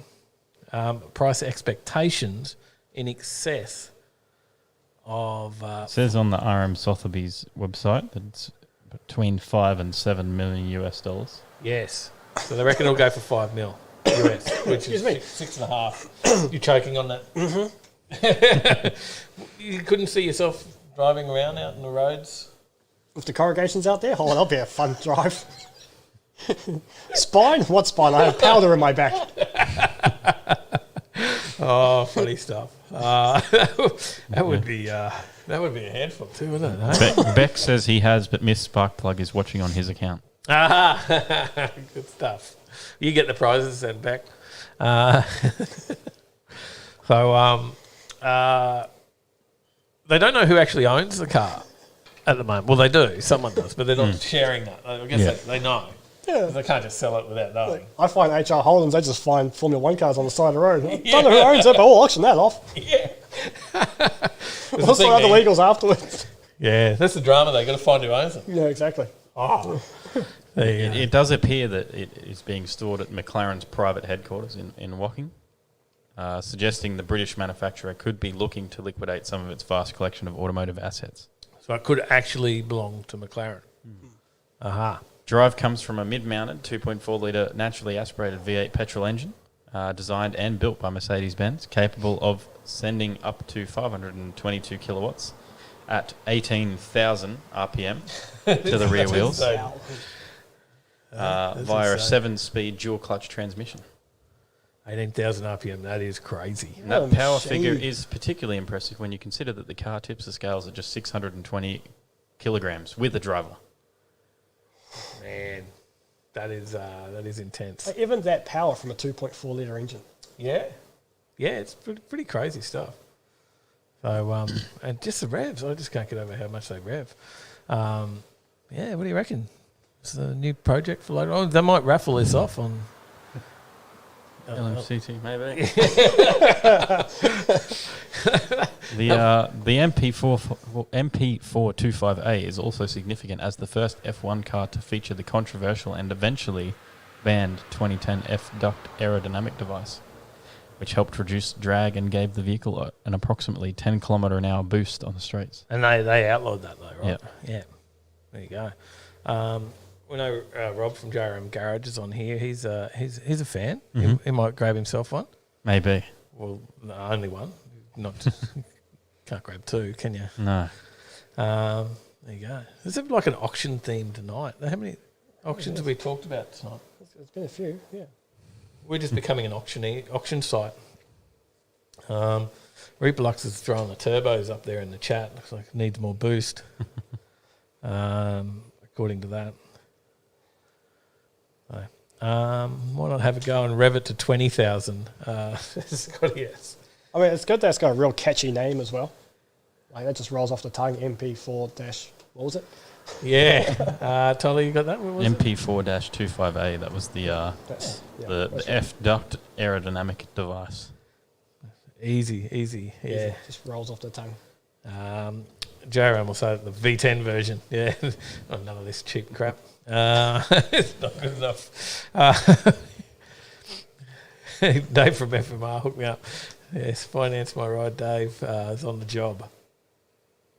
Good stuff. All right, let's move on. You know what else we got to talk about now, Tyler? What else have we got to talk about? More auctions. This is Supra. You promised me a 10-second car, right? Or maybe you promised me a 10-second car. It is another auction. Yep. So it's a Toyota Supra. It was driven by the late Paul Walker in the first instalment of the Fast and Furious franchise. It's going under the hammer at Barrett Jackson's Las Vegas auctions next month. DJ, were you a Fast and Furious fan at all? Oh, who wasn't? I mean, if you loved cars back in the 2000s, that series was amazing. Yes. Well, it was amazing in the first one, and then maybe Tokyo Drift was all right. I was about to say the same thing. Second one was a bit, still had cars in it. The third one was good. But after that, it was just like... And now, They're going to space. Now they're going to space, yeah. That's the rumour anyway, isn't it?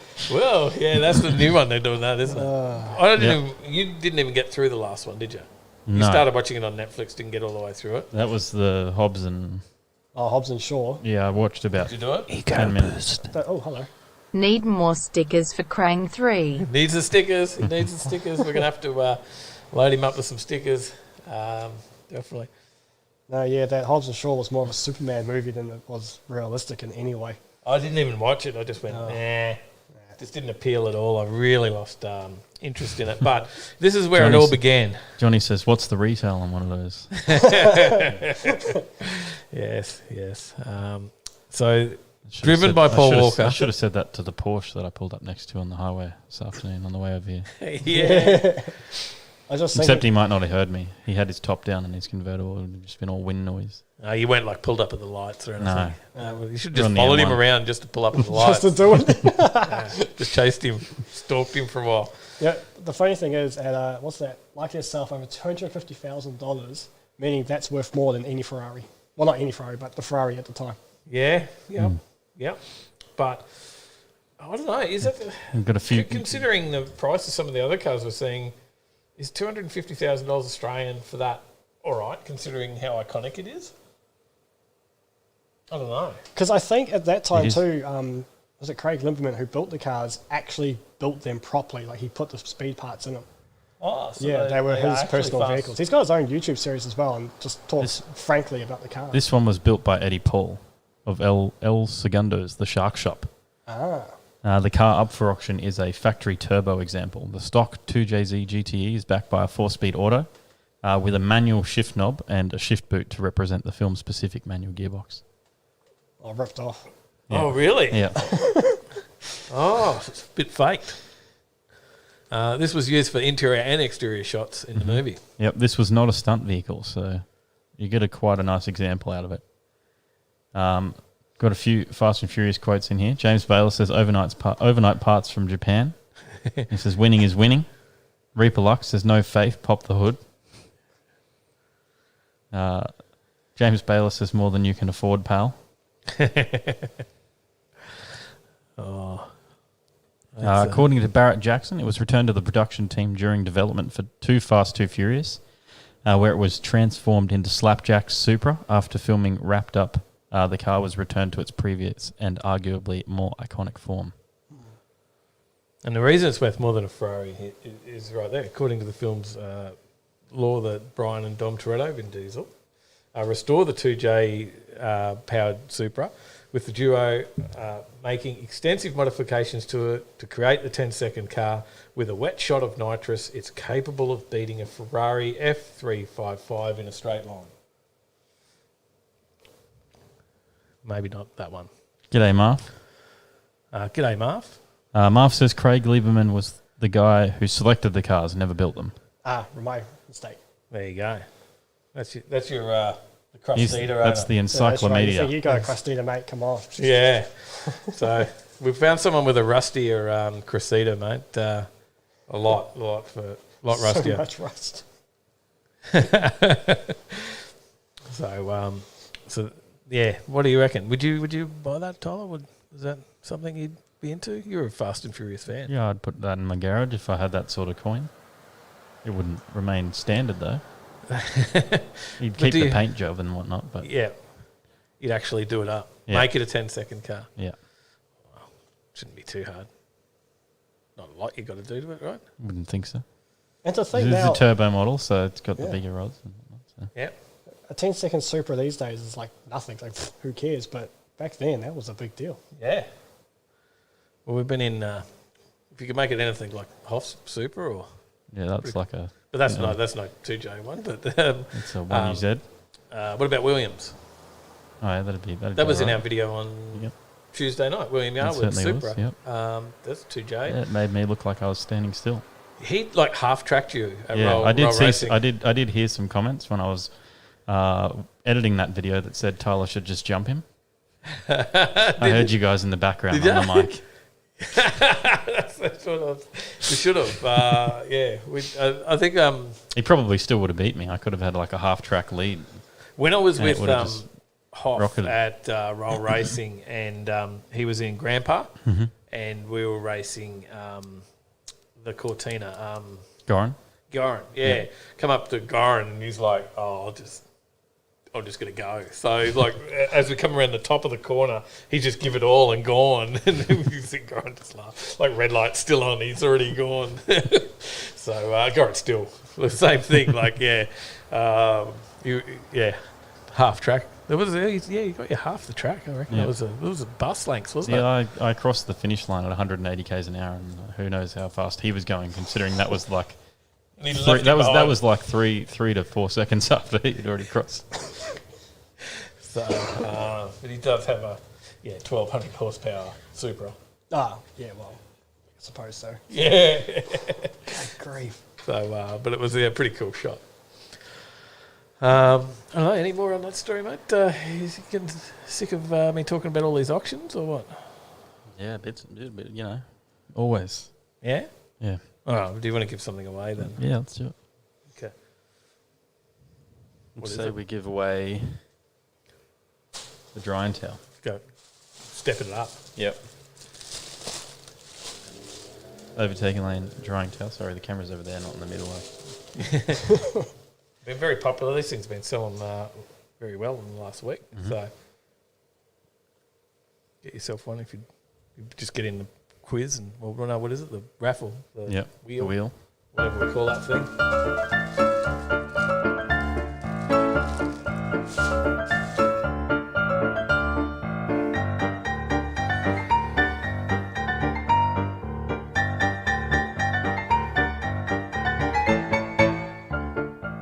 Lynn Hamilton. Nan. Ah! I don't even think she's got one of those drying towels. I don't think so. Now. Well, now they can wash their car instead of you doing it. I don't know why I had to write full name down as well. But I'm pretty sure I know who that is, but I wrote it down in full. It's my mum. Oh, right. Yeah. So I will still write it down, just in full. Now, what's her name again? I can't remember. Who was that? Who was that Lynn person? Trev says Fast and Furious 83. I owe you a 23-second mobility scooter. Have you seen the cartoon spoof where they actually make out that storyline? No, I It's on haven't. YouTube. They've made this full-on cartoon Fast and Furious 99. It's got the two main guys racing in mobility scooters down the street. It's good fun. There you go. You were right, Nan says in the chat. Woohoo, haven't got one of them. Yeah, you do now. Do now. Well done. All right. I always find that interesting, that quote. I was up there before. I live my life a quarter mile at a time. First 10 seconds I'm free. I mean, I've never been drag racing, but I would imagine you're holding on for dear life and you're not free. I don't know. No, I've not been some of the fast cars that some of the people in the chat have been in, but We've been in the Hoff Super. That was pretty quick. no, not on the quarter mile. Oh, on the Still Yeah. on the track, that was pretty fast. Yeah, you don't feel like you're holding on, though. You just No. very lot But of you're being held. concentration. You're being held on Yeah, true. Sit your back. by the G's. The G's are holding you in the seat. So it's quite 8th mile's all right. Like when you're at Willowbank racing the 8th mile too, because you see because they got the time boards at the quarter mile part, or just before the end of the quarter mile. Yeah. You race the 8th mile and you get your finish time before you. Oh yeah. At the end, so that's actually really cool. That might happen at Warwick soon with the new upgrades. Yep. All right, so I had another story. I wanted to change things I up. hope you had another story. Yeah, I thought I'd change things up. All right. And talk about an old Ford on a trailer. Yeah. Looks Well, like it looks a like bit something you've found, DJ. Yeah. You didn't It's pull got too this much one out? glass. It looks like something. Actually, it still probably actually looks a little bit better than something. Oh, totally, dude. It's got glass, it's got wheels, it's got headlights. All the panels aren't dented in.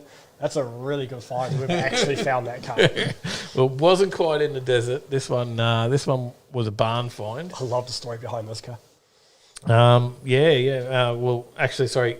The story on Street Machine says don't call it a barn find because we have sheds. So, XAGT Falcon hardtop, currently up for auction at Grays. And what are they telling us about this one? So, Tolly, you want to fill us in on a bit of the story, mate, or what? Are you caught up? Well, it's similar to the chicken coop. Yep.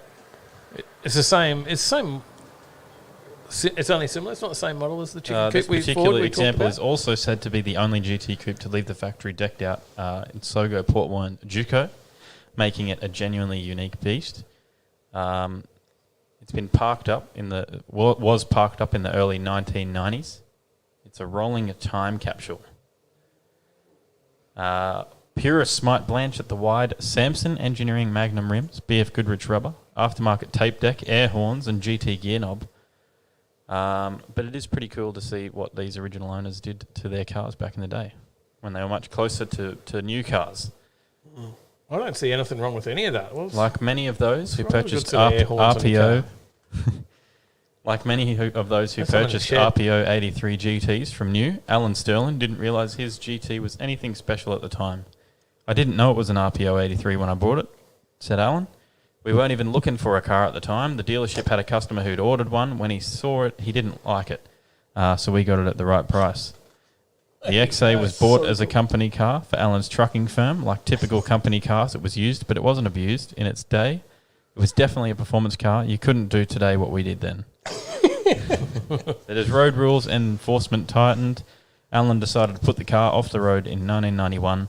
He got to the point you could lose your license in a weekend. That's why years ago I deregistered it, just because I needed a license. As fun as it is, you can't drive it without a license anyways. Can't argue with that logic. Says, I don't think there's any rust in it. If there is, it's just surface rust. It'll be a shame to see it go, but if I can't use it, I can't enjoy it, and may as well move it on to somebody who can. And somebody who will use it. Oh, there's another shot there. There you go. Looking pristine. Now, this has already sold.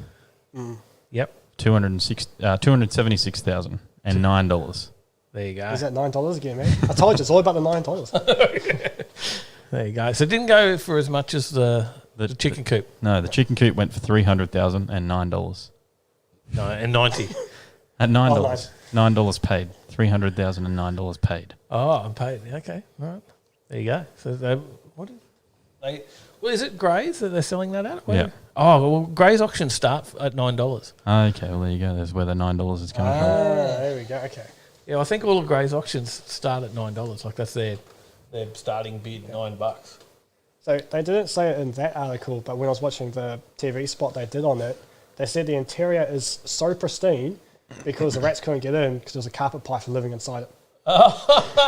so no rats would go near it to eat all the wiring or the leather seats or the vinyl seats. That's crazy. So that's why the inside's just like spot on. That is crazy. But I'm sure it wasn't abused. Definitely abused, says Johnny.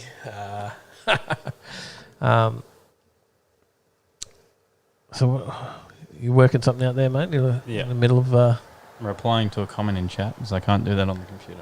Oh, okay. There you go. So, Blind Garage, how do you win something? You got to get on the racing on the weekend and see you win on the track, and we'll hook you up. Because how do I win something? So I don't think he read the rules and conditions. You didn't see it before. Oh. Blind Garage, you're not watching. You did win. Oh, we just can't help ourselves.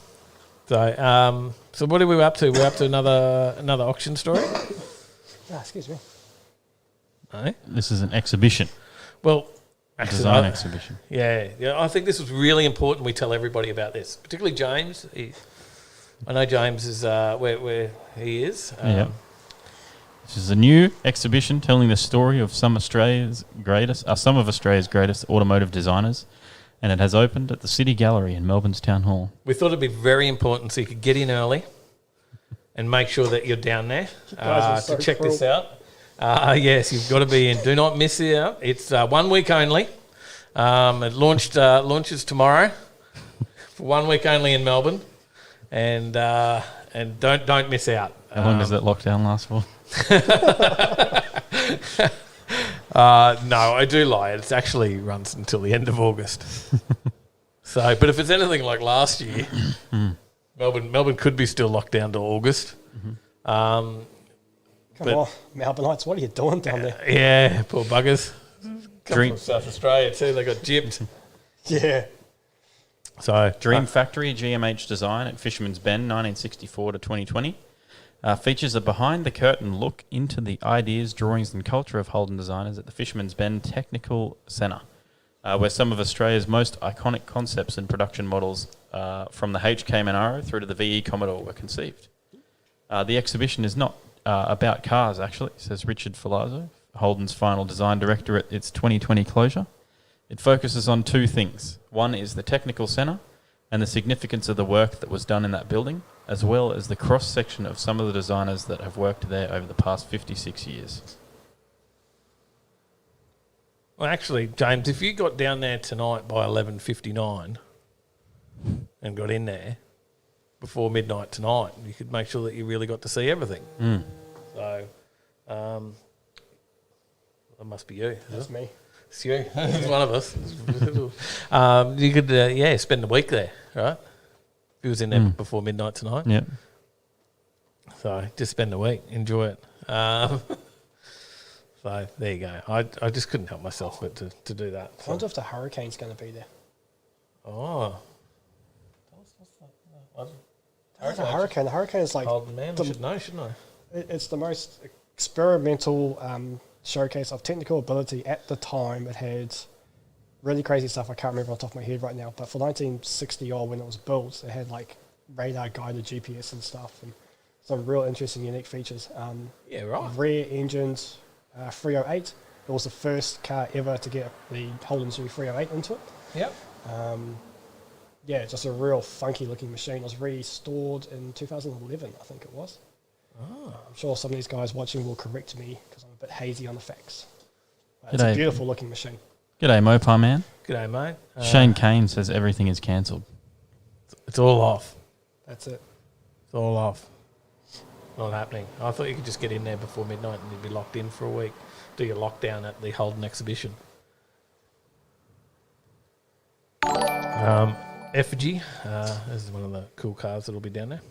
Headshot _FPV, hashtag fishing, hashtag BMX, hashtag Canada. I missed the rest of that. Subscribed.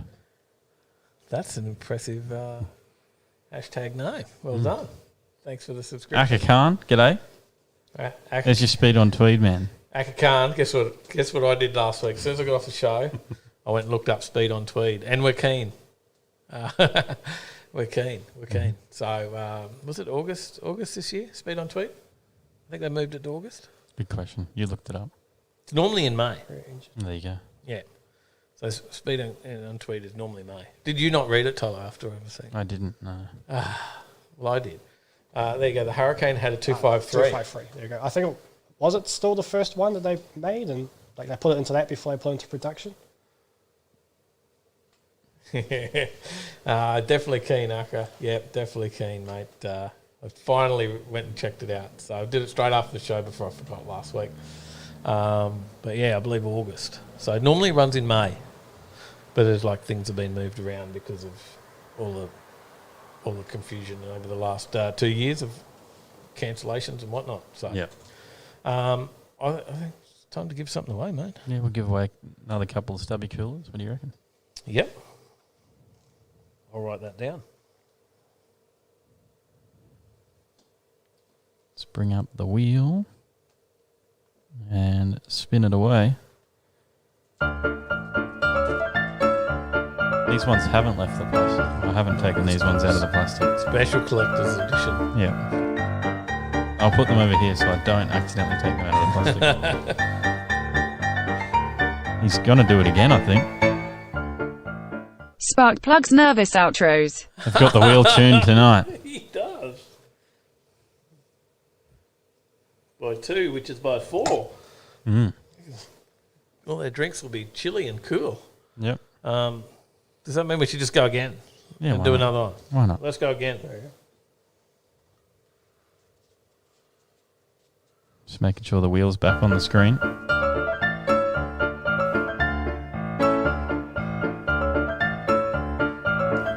Just do our fans. There's another 2 that haven't left the plastic. It's spoiling them now. Lynn Hamilton. Oh, they're all doubling up winners tonight. Yeah. They're doing all right. There you go. They're all doubling up, tripling up. Well done. There you go. Blank couldn't win again, though. No. Eh? Blank couldn't take it out. See you, Dang Dang. Dang Dang is off. See you, mate. See ya. We've got a couple more stories yet. And Skid Pig says, yes, it was the first one. It was to promote the 253 as Holden's first V8. There we go. Yep. I knew it had some significance. Yeah, James said right on the rest. Yep. So, all right, we got some other stories, mate. Because when we've got a quiz, we do a quiz. Oh, sorry, I just want to jump in. The phone call I got before was Jason trying to gate crash thing. Pretty much he's listening, he's having the ball. I was taking a mickey out of him, of course. And he wants to go Outback drag racing. Oh, Outback drag racing. That's something we invented when he was out in the bush with me. Yep. And you find a wreck, you tie it, strop to it, you tie it behind your car, and you drag it. Literally drag racing. Literally drag it. See how far you can get it. So we had the blind man behind the wheel of my Prado, hooked up a Ford Falcon, and he just drove straight how far he could go. Oh, so he was in the car that was doing the dragging. You didn't leave him in the car getting dragged. Oh, no, that was up on its roof. Oh, wow. Couldn't leave him in that one, so put him in the driver's seat, and away he went. Oh, that's crazy. Now, we don't have the cars to be able to do the Outback dragging here, I don't You guys think. have to come out to the bush. That's a big trip, though. But you're always welcome. Yeah, that'd be cool to go and do some bush car hunting. So and some drag racing, bush drag racing. That would be good. We didn't have the if we were switched on, we would have been able to do the Bluetooth. We got the wrong phone to hook up the Bluetooth, and we could have had a dial in. We didn't really prepare for that. Aka Khan says, any chance, any recommended car tuners, Gold Coast or Brizzy region? There certainly is. There's one in the chat, Scott Hoffman. Yeah. It's the only place I'd go. Yep, Cleveland Exhaust. Cleveland Exhaust. All these cars here tuned to Cleveland Exhaust and dyno tuning. Yep. So, yep, everything here is tuned there. James Bayless says, before it breaks the rope with the Outback drag racing. That could be a good, because ropes are too strong. Unless you made like a bungee cord rope, that could make it interesting. But you just the aim should be to get your rectors pretty much till your clutch burns out. Yeah, I'm good at that. Yeah, the Prado burnt his clutch out after doing that. Probably has something to do with the blind man behind the wheel, but. You know.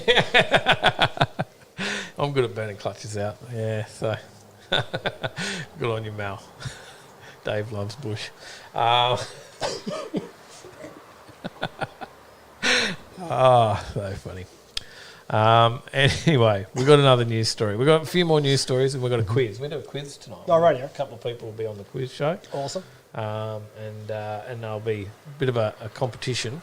They play to see... well, we'll get to that. We'll tell you all about that soon. When we get there. That sounds good. Yeah. So they've seen this slide, so they're all on board. They're on board. They know that we're about to start talking Hyundais, and everyone's keen. Kias and Hyundais. We've talked about bringing a dual cab ute to the market, and that's probably, what do you reckon? That'd be a good idea for them, right? Well, you'd think so. I can see what Ford Ranger's the top selling car in Australia at the moment. Hilux, followed by Hilux, yeah. Yep. So have to do well, but that looks like they've canned the plans. To say why? Should be a good idea. It says last week, so this is the guys from Cars Guide, reported on Kia and also Hyundai's Ute definitely won't be appearing in 2022, as everyone is expecting. But a closer look at the interview suggests that the entire project has now been slapped with a question mark. Kia in Australia are telling us that we've had no validation, it's going ahead.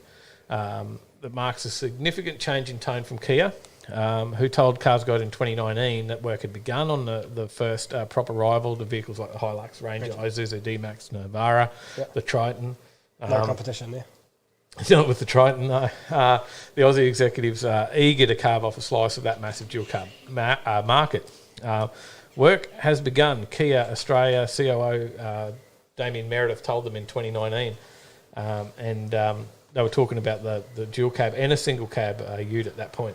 Yeah. So, but apparently it hasn't. They've shelved the plans. So crazy. Kia Australia executive went on to flag localised ride and handling program, which, if 2022 was still a launch date, should be starting about now, and suggested the brand capture some 10% of the dual cab market down under. But fast forward 2021, when we should be counting down to the months to the dual cab's actual arrival. The language has changed, and now it's more a matter of if and then when. So they were going to call it, what was it? So this was, they were talking at the Kia Niro launch and asked what was happening with the LCV, and they said they just don't have a clear direction. So the Australian executives were saying. And I hope in the next couple of years something does occur with the LCV for their brand, not for Australia but globally.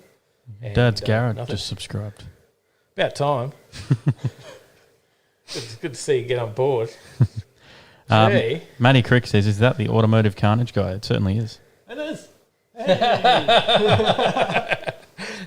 Yeah, we just found him. Look, he was wandering around over in the trees. So lost. He was like over in the trees. He wandered out and I went, dude. Covered in red dirt. Yeah. There you go. So, but there's just radio silence coming out of Korea on all things Ute, apparently. Far out. So it makes you wonder why they would shelve the plan, because they're still selling massively at the moment, like even more so, right? I know, it's the whole lifestyle vehicle thing, which I mean I don't personally understand because my kids are tall now and they don't fit in the back of a twin cab Ute. Yeah. But yeah, it's such a huge market in Australia and yet they're just shelving it. It's weird. Like they don't even say what size engine or what kind of engine they're going to put in it, which would have been interesting to know. I don't remember when we first talked about the story of them doing it, whether we'd had those details then. Yeah. But if you go back and watch 96 episodes of live stream, you might find it somewhere. Like, I've got spare time for that. It's a long plane trip, but I got to drive. Oh, you're driving? Well, I drove. Yeah, I got to drive. Well, we've got a Spotify show. That's even longer. Yeah. Oh, yeah. Darn it. Just put it up on the screen. You watch it all the way. We ran out of Harry Potter stories for the kids, so they can start listening to my stuff now. There you go. So what Marv says, 600,000 subs and Tyler gets a tattoo of a skyline on your butt. I concur. If we get 600,000 subs, sure. You get one on each side. There you go. Just record that and save that part right there. It'll be on the internet forever. So. Yeah. There you go. So there you go. There's for all those that wanted a Kia and Hyundai story this week, we've fulfilled. I don't think we've got an electric car story, mate. I think we've gone a whole week without an electric car story. No, it's a shame. Or have we? I don't know. What do we got? What do we got next? Does it look electric? It doesn't. VW. This isn't a VW though. It's a Lamborghini. But VW has rejected a $12 billion offer for Lamborghini. Just this Lamborghini? No, VW insists that Lamborghini is not the for brand. sale. The brand is not for sale. Despite an eye-watering $12 billion offer from new Anglo-Swiss group. That's a lot of money.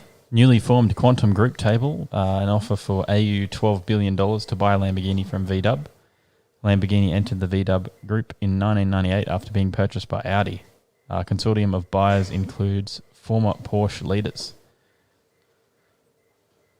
Oh. Interesting. Biffo's gone. See you, Mark. See you, Mark. What do you reckon? Should they sold? Nah, I don't think so. You reckon there's more money in it? Yeah, probably.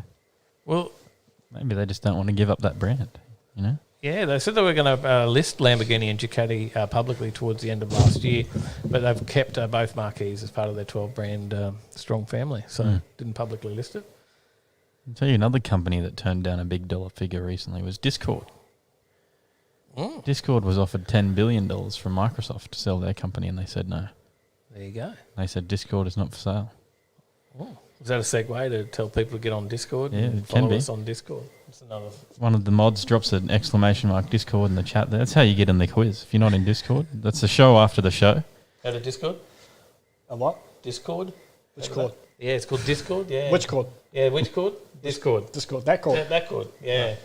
So I don't know, some thing, gamer thing that people chat in, and we're in there. It's a show. It's where the show after the show is. So if you want to chat with us and other viewers after the show, then that's the place to be. Where the after party is. Yeah, there you go. That's it. What else have we got in that story? Not much. Is that it?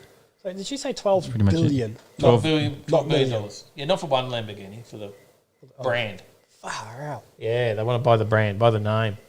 Because, yeah. And to think that company was worth nothing back in the early 90s. I almost see you later. And now people with V-dubs putting Lamborghini badges on them. Yeah, pretty much. We did see a Fiat one night with a Ferrari badge on it. Mm-hmm. The Fiat 500 Tribuate. Yeah, they got the Ferrari badge on the side of it. Yeah. They're like $60,000. Go right to apparently for a little. Yeah. That's what I hear. I don't know. I've never been in one. So, yeah. All right. We got any Marv more says, fun fact, Lamborghini was owned by the son of the Indonesian president for a few years before Audi bought it. Oh. That's right. The encyclopedia coming through. There you go. We've only got one more story before we move into the quiz, mate. Mm-hmm. So it's nearly quiz time. Did you know that? Yes, That's I a do. fun fact. Yep. Better message the NIS so he knows. He did tell me to let him know. He's there somewhere. Last story. We'll get to that after you finish playing messages over there. How's this for a police car? What do you reckon? Time to step it up? Interesting. Just interesting? They're going to spend a bit of money, are they? The police? Yeah. Only the federal police. Okay. So the AFP. Not to be confused with MFP. MFP? Question mark? MFP, heard of them? No? No. No? Mad Max? Okay. Anyway, the BMW X5s coming to Australia to the Federal Police Force. They're looking to upgrade its ageing fleet of the armoured BMW X5 models that they use to transport their dignitaries and other VIPs. Mm-hmm. And, yeah. The latest bulletproof X5 was unveiled in 2019. It offers a VR6 level of protection, able to withstand attacks from centerfire rifles such as the AK-47, which is one of the most common firearms in the world. Have you ever thought you need for a bulletproof four-wheel drive? In the bush, surely you want a bulletproof four-wheel drive. When I call a HJ and HQ on my videos, they can get very lethal. Yeah. Might need one at that point. Yes, could get in a lot of trouble. The passenger compartment can withstand up to 15 kilograms of TNT explosive being detonated at a distance of 4 meters. The underbody will protect occupants from German military-issue hand grenades. Buyers can also choose to upgrade the roof to withstand up to 200 grams of C4 explosive. Who's sticking 200 grams of C4 on a car, on the roof? I don't know. Don't they hide that underneath? There you go. Maybe they're throwing it on the roof. I could make a joke, but that'll be political and I might get kicked out. Maddie Crick says, I bought a mighty AU Falcon today. She's a beauty. I'll race you, Tyler. Sounds good. Was it bulletproof like the X5? That's an AU, mate. It can do anything. Could be. But AFP have been using armoured BMW X5 models for more than a decade. Oh, there you go. There you go. Did you know that? No, I did not. No. But that was following a training incident involving armoured Ford Territory SUVs in which a police member was injured. So they tried a Ford. It wasn't an AU. It was a Territory. And someone got hurt. So they had to move to BMWs. There you go. That's safer. Just picturing a bulletproof Territory. Yeah. Yes. Well, the Ford Territory was modified with heavy armour after the vehicle was made. BMW offers a factory-built armoured X5 model. So, no, they didn't. Armoured vehicles are highly regulated in Australia, falling into the same category as bulletproof vests and other controlled arms. Oh, so you can't just get one. But BMW does offer the armoured X5 to retail customers in potentially volatile regions such as South America, Africa and Russia.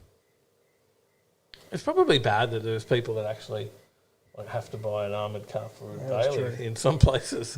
They'd consider that. Have you seen the videos of guys like showing off their capabilities of their armouring placings? There's companies that do the armouring. And the owner of the company jumps in the vehicle and he gets all his employees to shoot him with AK-47s. He just sits there in the driver's seat like, what? I'm so confident of my product. So And the employees love it too. Gives you the boss. Yeah, I bet. There you go. So I reckon it also does 100, 0 to 100 in 5.9 seconds. Yes, it might be because it's helped along by a 4.4 litre twin turbo petrol V8, produces 390 kilowatts and 750 newton meters of torque. There you go. That's an impressive 0 to 100 for a vehicle that will weigh so much extra from all the plating. I just like the optional features here, Tyler, as well. Blue flashing LED lights, roof-mounted blue beacon, massage function for the seats. Just to help to de-stress you when people are shooting at you. Yes. They're shooting at me. There we go. It's all good now. It's all good. Flag holder. Flag holder. Comes with a flag holder. It's pretty out there. Pretty out there. Who is the guest, says Rat Fink. This is DJ from Automotive Carnage. So you can check that out. If you want to see some of the Australian bush, mate, Rat Fink, you'd like to check out some of the stuff he does over on his channel, Automotive Carnage. We call it the bush, but it's just a big desolate desert. It's a big desert, a lot of red dirt. Yeah, so much red dirt. Truly is the outback. It's great fun. Oh, I'm like way back in the comments too. I missed a lot there. In the UK, you're allowed to own a tank. I'm going there. Wow. There you go. Actually, I came across 2 Centurions for sale the other day. Yeah. So a guy just casually on Facebook Marketplace, I've got 2 Centurions for sale, bring $50,000 or something like that. It's like, oh yeah, just roll that down the street. Should be good. Yeah. No more road rage incidents. All right. Are we quiz time? Are you ready? I'm going to give away. Oh no, the big giveaway. We've got giveaways. So we'll give away, and we still got. Bit of binder car shampoo. Binder car shampoo, and we got 1 set of stubby holders left here as well. Yep. Still in their plastic. Still in their plastic, collectible. We'll give away both of these now, and then we'll get into the quiz. Subbed, says James. Give them away. All right, we'll do the stubby holders first, and then we're going to give away the shampoo last. For these stubby holders, who's going to take them home?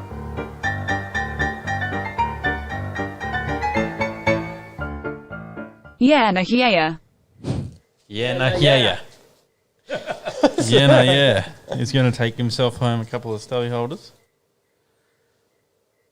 Done. And for the binder shampoo, let's roll it again.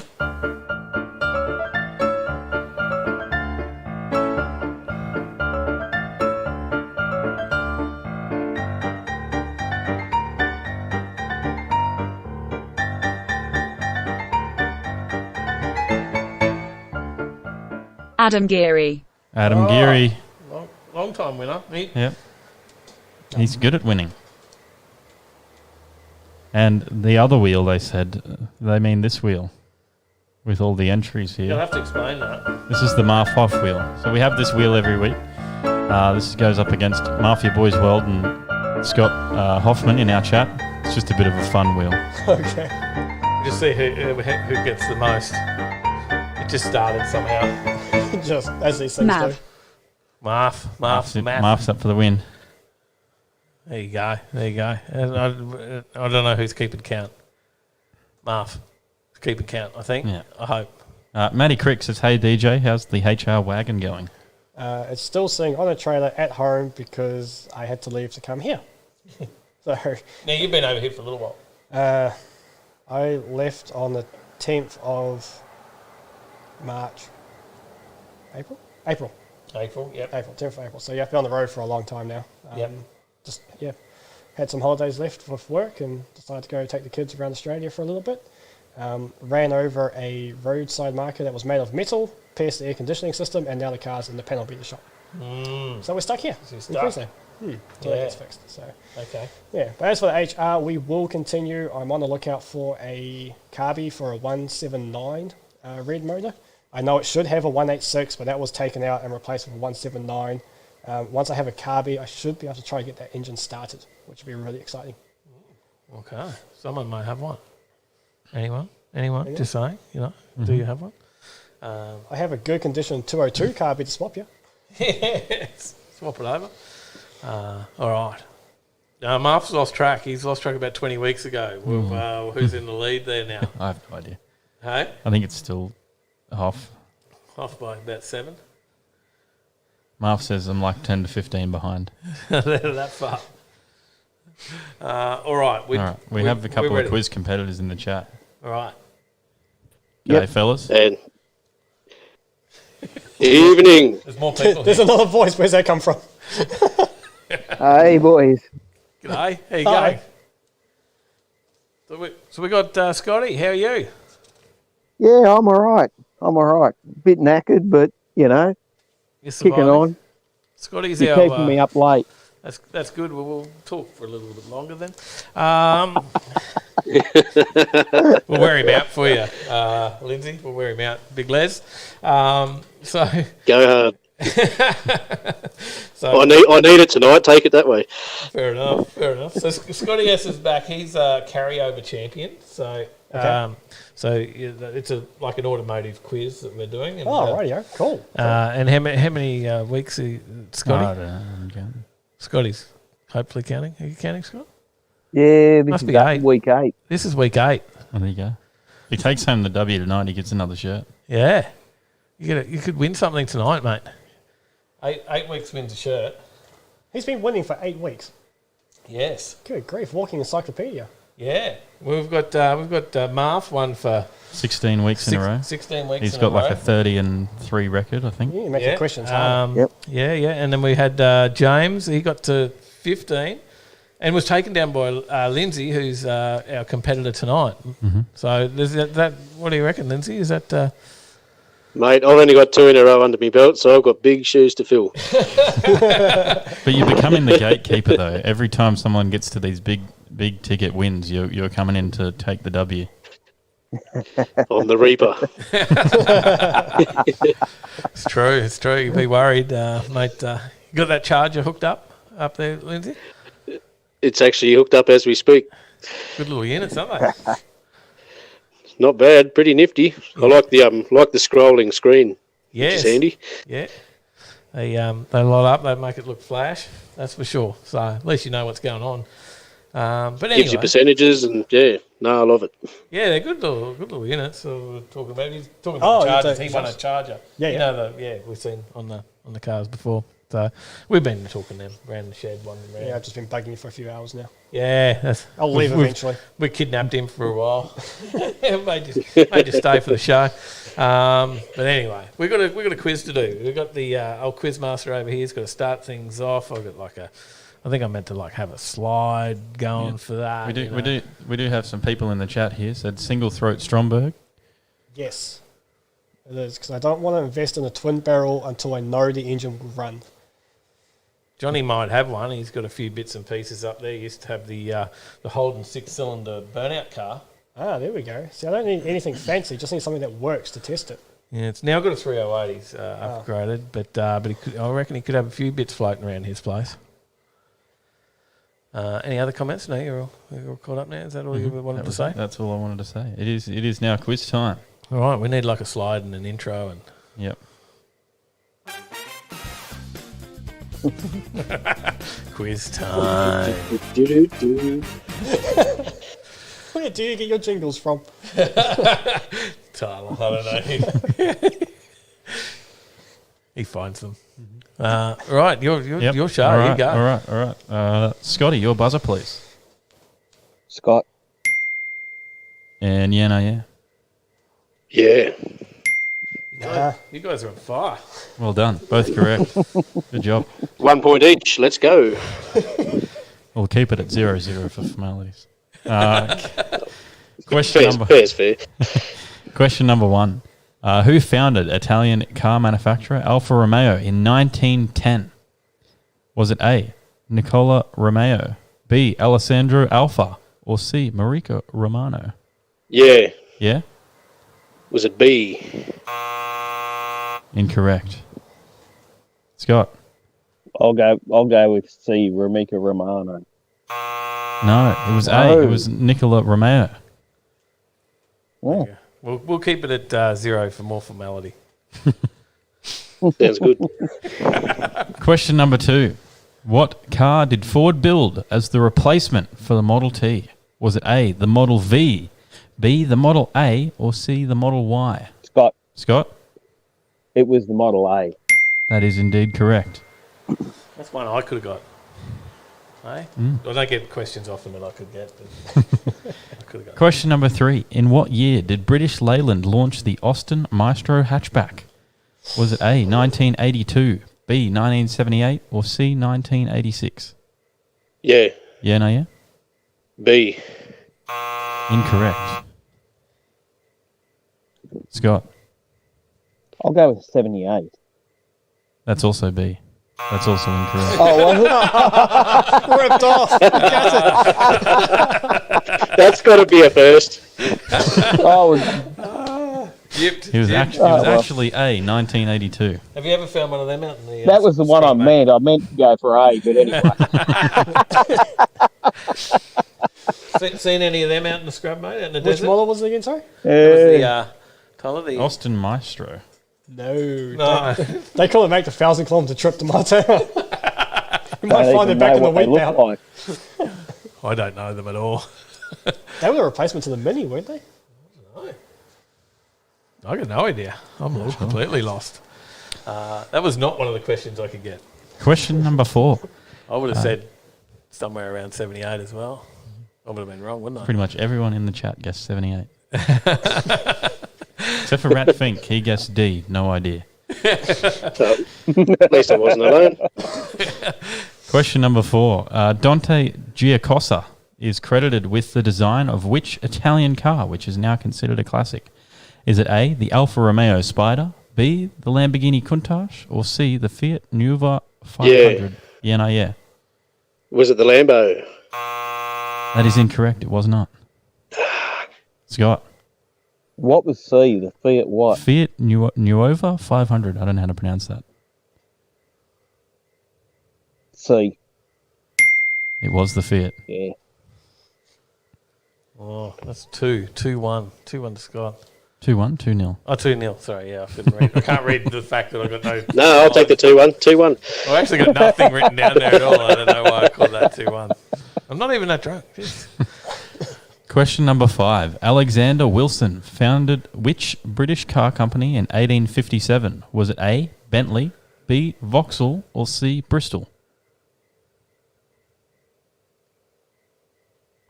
Scott. Scott? Bristol. Incorrect. Yeah, no, yeah. Was it Vauxhall? Vauxhall. It was Vauxhall. We'll let it be 2-1 now then.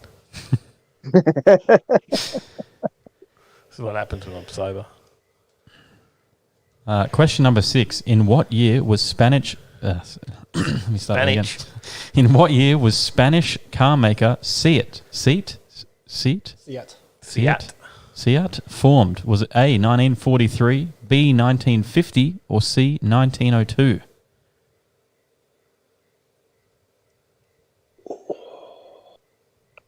Or Scott. Scott? 1902. Incorrect. What was B, Tyler? 1950. Yeah, I'll go with that. That's correct. 2-all. More arse than class there, mate. 2-all.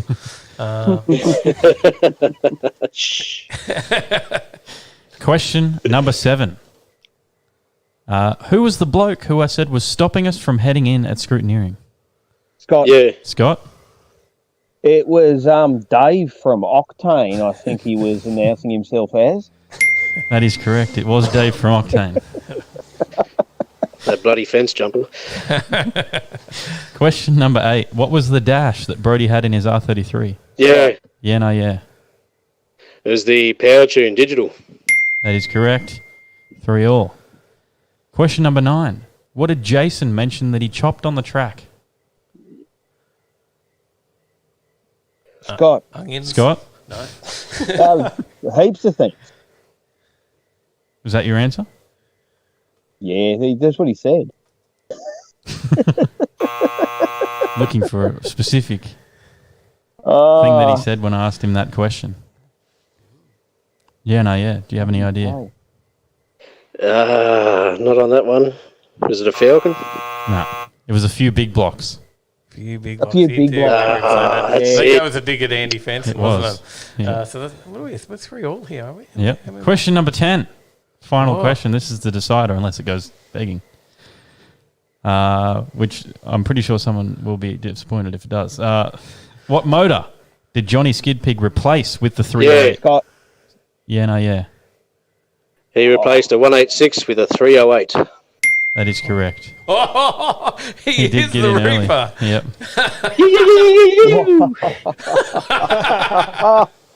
Oh, mate, he's come in and he's chopped it again, steals away the prizes. There you go. There you go. And I thought, There you go. I was wondering then whether you would, because everyone jumped in so quick at the end there, like whether they would get that. Yeah. Which engine did he replace? Or Yeah, I would they probably guess? should have stopped it there. Yeah, or which I should've just said did, replace. I just heard what did Johnny replace, and yeah. I didn't know whether Well- someone would well have under said that one. 308, but he replaced the 186. So there you go. There you go. So 4-3. Big Les is coming back next Yeah. week, mate. Stone. There you go. Yeah. That was a good run at the end of the wire. I like it. Not bad, not bad. Scotty, he's you're gonna have to come back and try again. Yeah, I'll be back. So close. Robbed off a t-shirt. Yeah, he was robbed. He was robbed after I think. Sorry, mate. I feel bad, but I feel good. It's okay. 5 weeks in a row, I think you had to beat Crazy VN. It was like 6 weeks in a row, and then another week.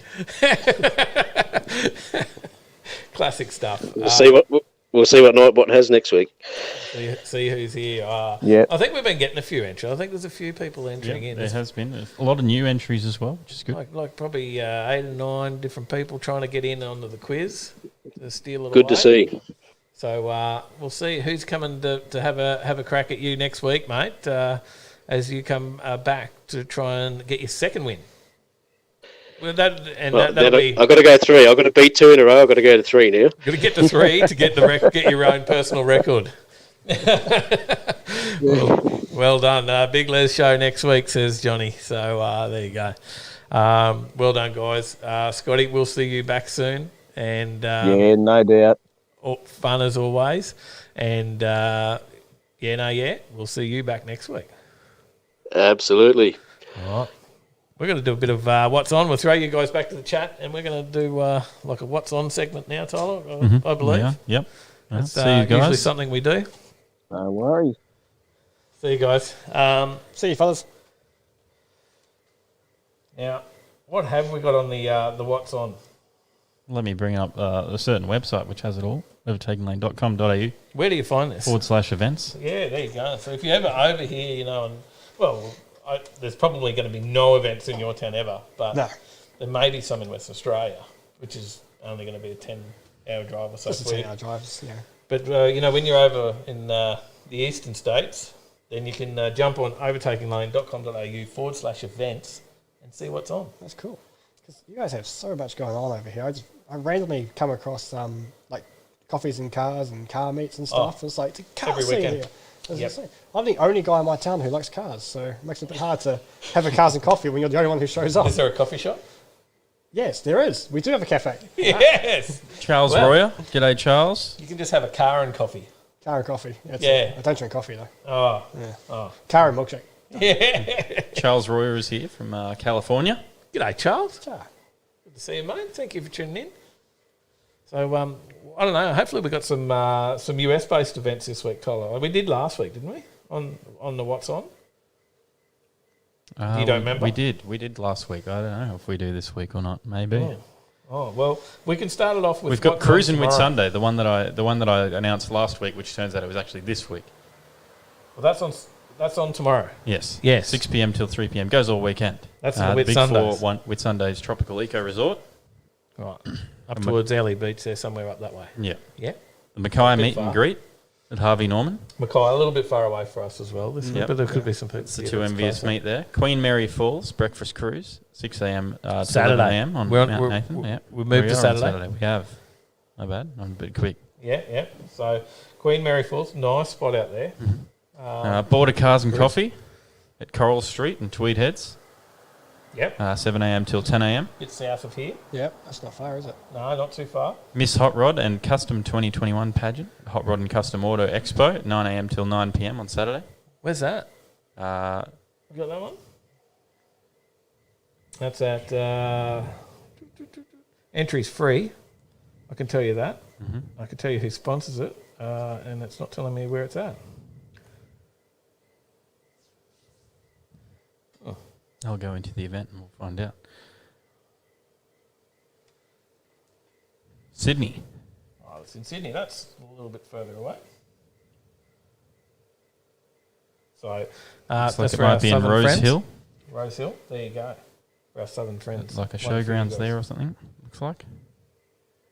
We got a South Australian show as well. Do we? Yep.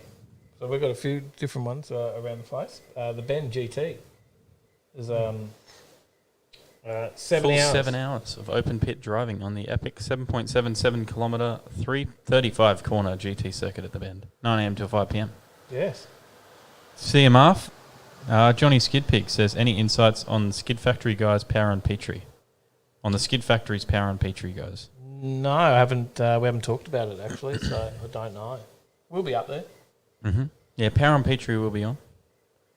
2021 Aussie Rivals Drag Day. That's where we will be. 12 p.m. till 3 p.m. at Champions Way at Willowbank, the drag strip there. Come out there if you want to see some awesome cars, Mhm. and if you want to see us stuff a blind man in a drag car. Yep. So, that's worth seeing. Sure, right? So It sounds good, doesn't Yep. it? We'll hopefully put him in the front seat or something, not just like throw him in the boot. Nah, chuck him in the boot. Should put him in the boot. Just like strap him to the roll cage in the back seat. We could like tie him to the parachute. He does carry his own duct tape, so that's handy. Oh, perfect. Yeah. Perfect. Mm. We got you sorted, Jace. All good. We know you'll have fun. But there's still, I think you can still get in to race as well. So Yeah. now, MotorFab, another YouTube channel running this one. So it'd be go give those guys a follow as well. Luke Kessel, Mhm. and you get into the test and tune afterwards as well. Yeah. So so you get the entry to that, and then you do the test and tune straight afterwards. Mhm. Oh, that's pretty sweet. Yeah. Cars and Culture is on. Cars and Culture number 7, 3 p.m. till 6 p.m. at Espresso 25. By the way, there's only Your set question. cars. Sorry, just going back. I was stepping back a bit. Yep. HK, HT, HG Holdens, Mhm. XR, XT, XW, XY Fords, because it's Aussie Rivals, right? And it's that age group. Valiants may be accepted on request. Oh, Daniel Ward, I guess, got accepted on request because Gosh. he said he's going. So There you go. in his LS powered Valiant, Mhm. a couple of big Wheelie boys on it. So yeah, a few different classes out there too. Real Street V8, Tough Street V8 NA. For those 11 49 and faster, Outlaw Forced Induction. There's a 6-cylinder. There's a white wall tyre class. Heaps of stuff. So yeah. Anyway, sorry, I took over there. Keep going, mate. Round 4, 2021, Queensland DB Drag at Autobahn Beenleigh, 3:30 p.m. till 8 p.m. 137 George Street in Beenleigh. people are still DB drag racing. Yep. That's cool. Yep. They certainly are. The Burleigh Retro Cruise Night, food trucks, live music and outdoor beers at the Burleigh Town Tavern, 4 p.m. till 9 p.m. That one's pretty close. Yep. Gold Coast, down Burleigh. May Burger Night is on at Nicolate, 4 p.m. till 7 p.m. They're doing Yep. Girl Power is their theme Yep. for that one. So, because they do have Envious Car Girls as well. So, yeah. Saturdays always a good night. at Mondays, May. Mondays Flagstone, 4:30 p.m. till 7 p.m. Back of like Beenleigh out that way. Mhm. Those. Cater and Gray's Cars and Pizza, 6 p.m. till 9 p.m. at Cater and Gray's Co. Yeah, if we have cars and coffee, you can have cars and pizza. Cars and pizza, now we're talking. Yeah, there you go. And Where was that at? Cater and Gray's Co. Where's that? I don't know. Oh, okay. Sorry. Just throwing it out there. I've no idea where that is. So thought maybe we should tell people in case they want to go to that. They're thinking That is cars and pizza. That's my jam. They might be thinking that. St Mary's in New South Wales. There you go. Looks like. If you're in Queensland, you're thinking, well, now it's not my jam. It used to be until I found out it was in Sydney. St Mary's. is 9 Sydney. hours away. Yeah, so if you're in Sydney, you're laughing. Where's Zig? You'd be laughing. Coffee Crunch and Chrome is on Sunday, 6 a.m. till 9:30 a.m. Joe's Diner. I know where that one is. Yep, that certainly is. Kingsford Smith Drive, just off the highway. Good one to go to. May Coffee and Cars event, 6:30 a.m. till 9 a.m. at Panel Paint and Detail. That's at Sumner Park, I believe. Mm-hmm, certainly is. Caffeine and Gasoline. That's at Garage 20. Espresso 25, 7 a.m. till 11 a.m. At Coomera. Yep, Boat exactly Works. where Cars and Culture is as well, the day before.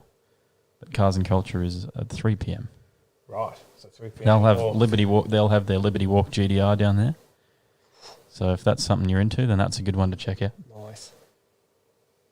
Cars and Coffee Family Day, 7 a.m. till 10 a.m. 131 Rainbow Street in Sandgate. Oh, yeah. Breakfast and Cars at the Tin Cup Cafe, 7:30 a.m. till 10:30 a.m. at Tin Cup Cafe in Beenleigh. Right on. Club Show and Shine at Alexandra Hills, Queensland. That's the classic vintage rods, muscle, custom cars, bikes, and trucks. That's the one. So Alex Hills Hotel, isn't it? Yep. Mm-hmm. We've been up there. Yep, before. we have. And there's another one. The Distinguished Gentleman. Mm. Have you got that one? The Gentleman's Drive. Yeah. That's it. So Brisbane So officially taking pre-80s part cars. in the inaugural Distinguished Gentleman's Drive on Sunday, May 30, 2021. All around the world, elegantly dressed drivers will drive together in their stunning pre-80s vehicles for men's health, raising funds on behalf of charity partner the Movember Foundation. It's for pre-80s cars built on or before December 31, 79. Registration will officially open in 2021, so we'd have to find where that is. I guess it's on Gentleman'sDrive.com. There you go. All participating vehicles must be registered upon the Gentleman's Drive website to view local drive details. The local drive details are to remain confidential. You've got to dress in theme. Visit the Brisbane website for more information, prizes and rewards from early 2021.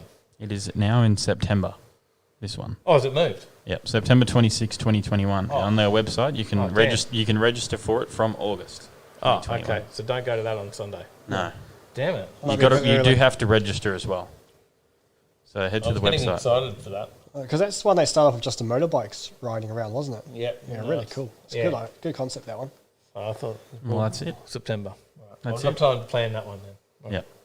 That's it. That's it. Hopefully there's an event there. No events this week listed for us in the US, but there'll be heaps there. Jamie Wheelnut says, sounds right up my alley. Distinguished. You should. And you've got a pre-80s car too, don't you? No, what? Actually, what year is yours? Maybe not. What year is the KE55? It's not pre-80s, is it? Early 80s. VW Breakout at Santa Pod, says Chris Young in the UK. There's one. There you go. One for the UK viewers. Shane Sermon says, working on car is on in Shane's shed. Anyone wants to go along to that and help, then check out shanesermon.com.au. That's a good one. But that brings us to the end of the show. Certainly does. Yeah. So there you go. So you said, how do you do this for 2 hours? Did 2 hours sort of get on? We're past 2 hours now. Are we? Yep. Oh, no, I switched off half an hour ago. Yeah, there you go. You weren't even here. Yeah, no. You're already gone. No, that was really cool. So good fun. Great fun having the guys here this week. Oh, no, well, one of the guys here this week, because Jason's still on his way. So go give them a follow on Blind Garage and Automotive Carnage. Yep. And check these guys out. That'll give you something else to go and have a look at and watch now. Absolutely. And yeah, I'm going to go and catch up on some beers. What do you reckon? That sounds like a solid idea. Yeah, let's do it. Cheers for watching, everyone. See you in the next one. We'll see you when we're at the drags, sticking blind people in cars on Saturday. Yeah, we're I'm going so keen for that. to stay in the rocket lane. Yeah. See you guys.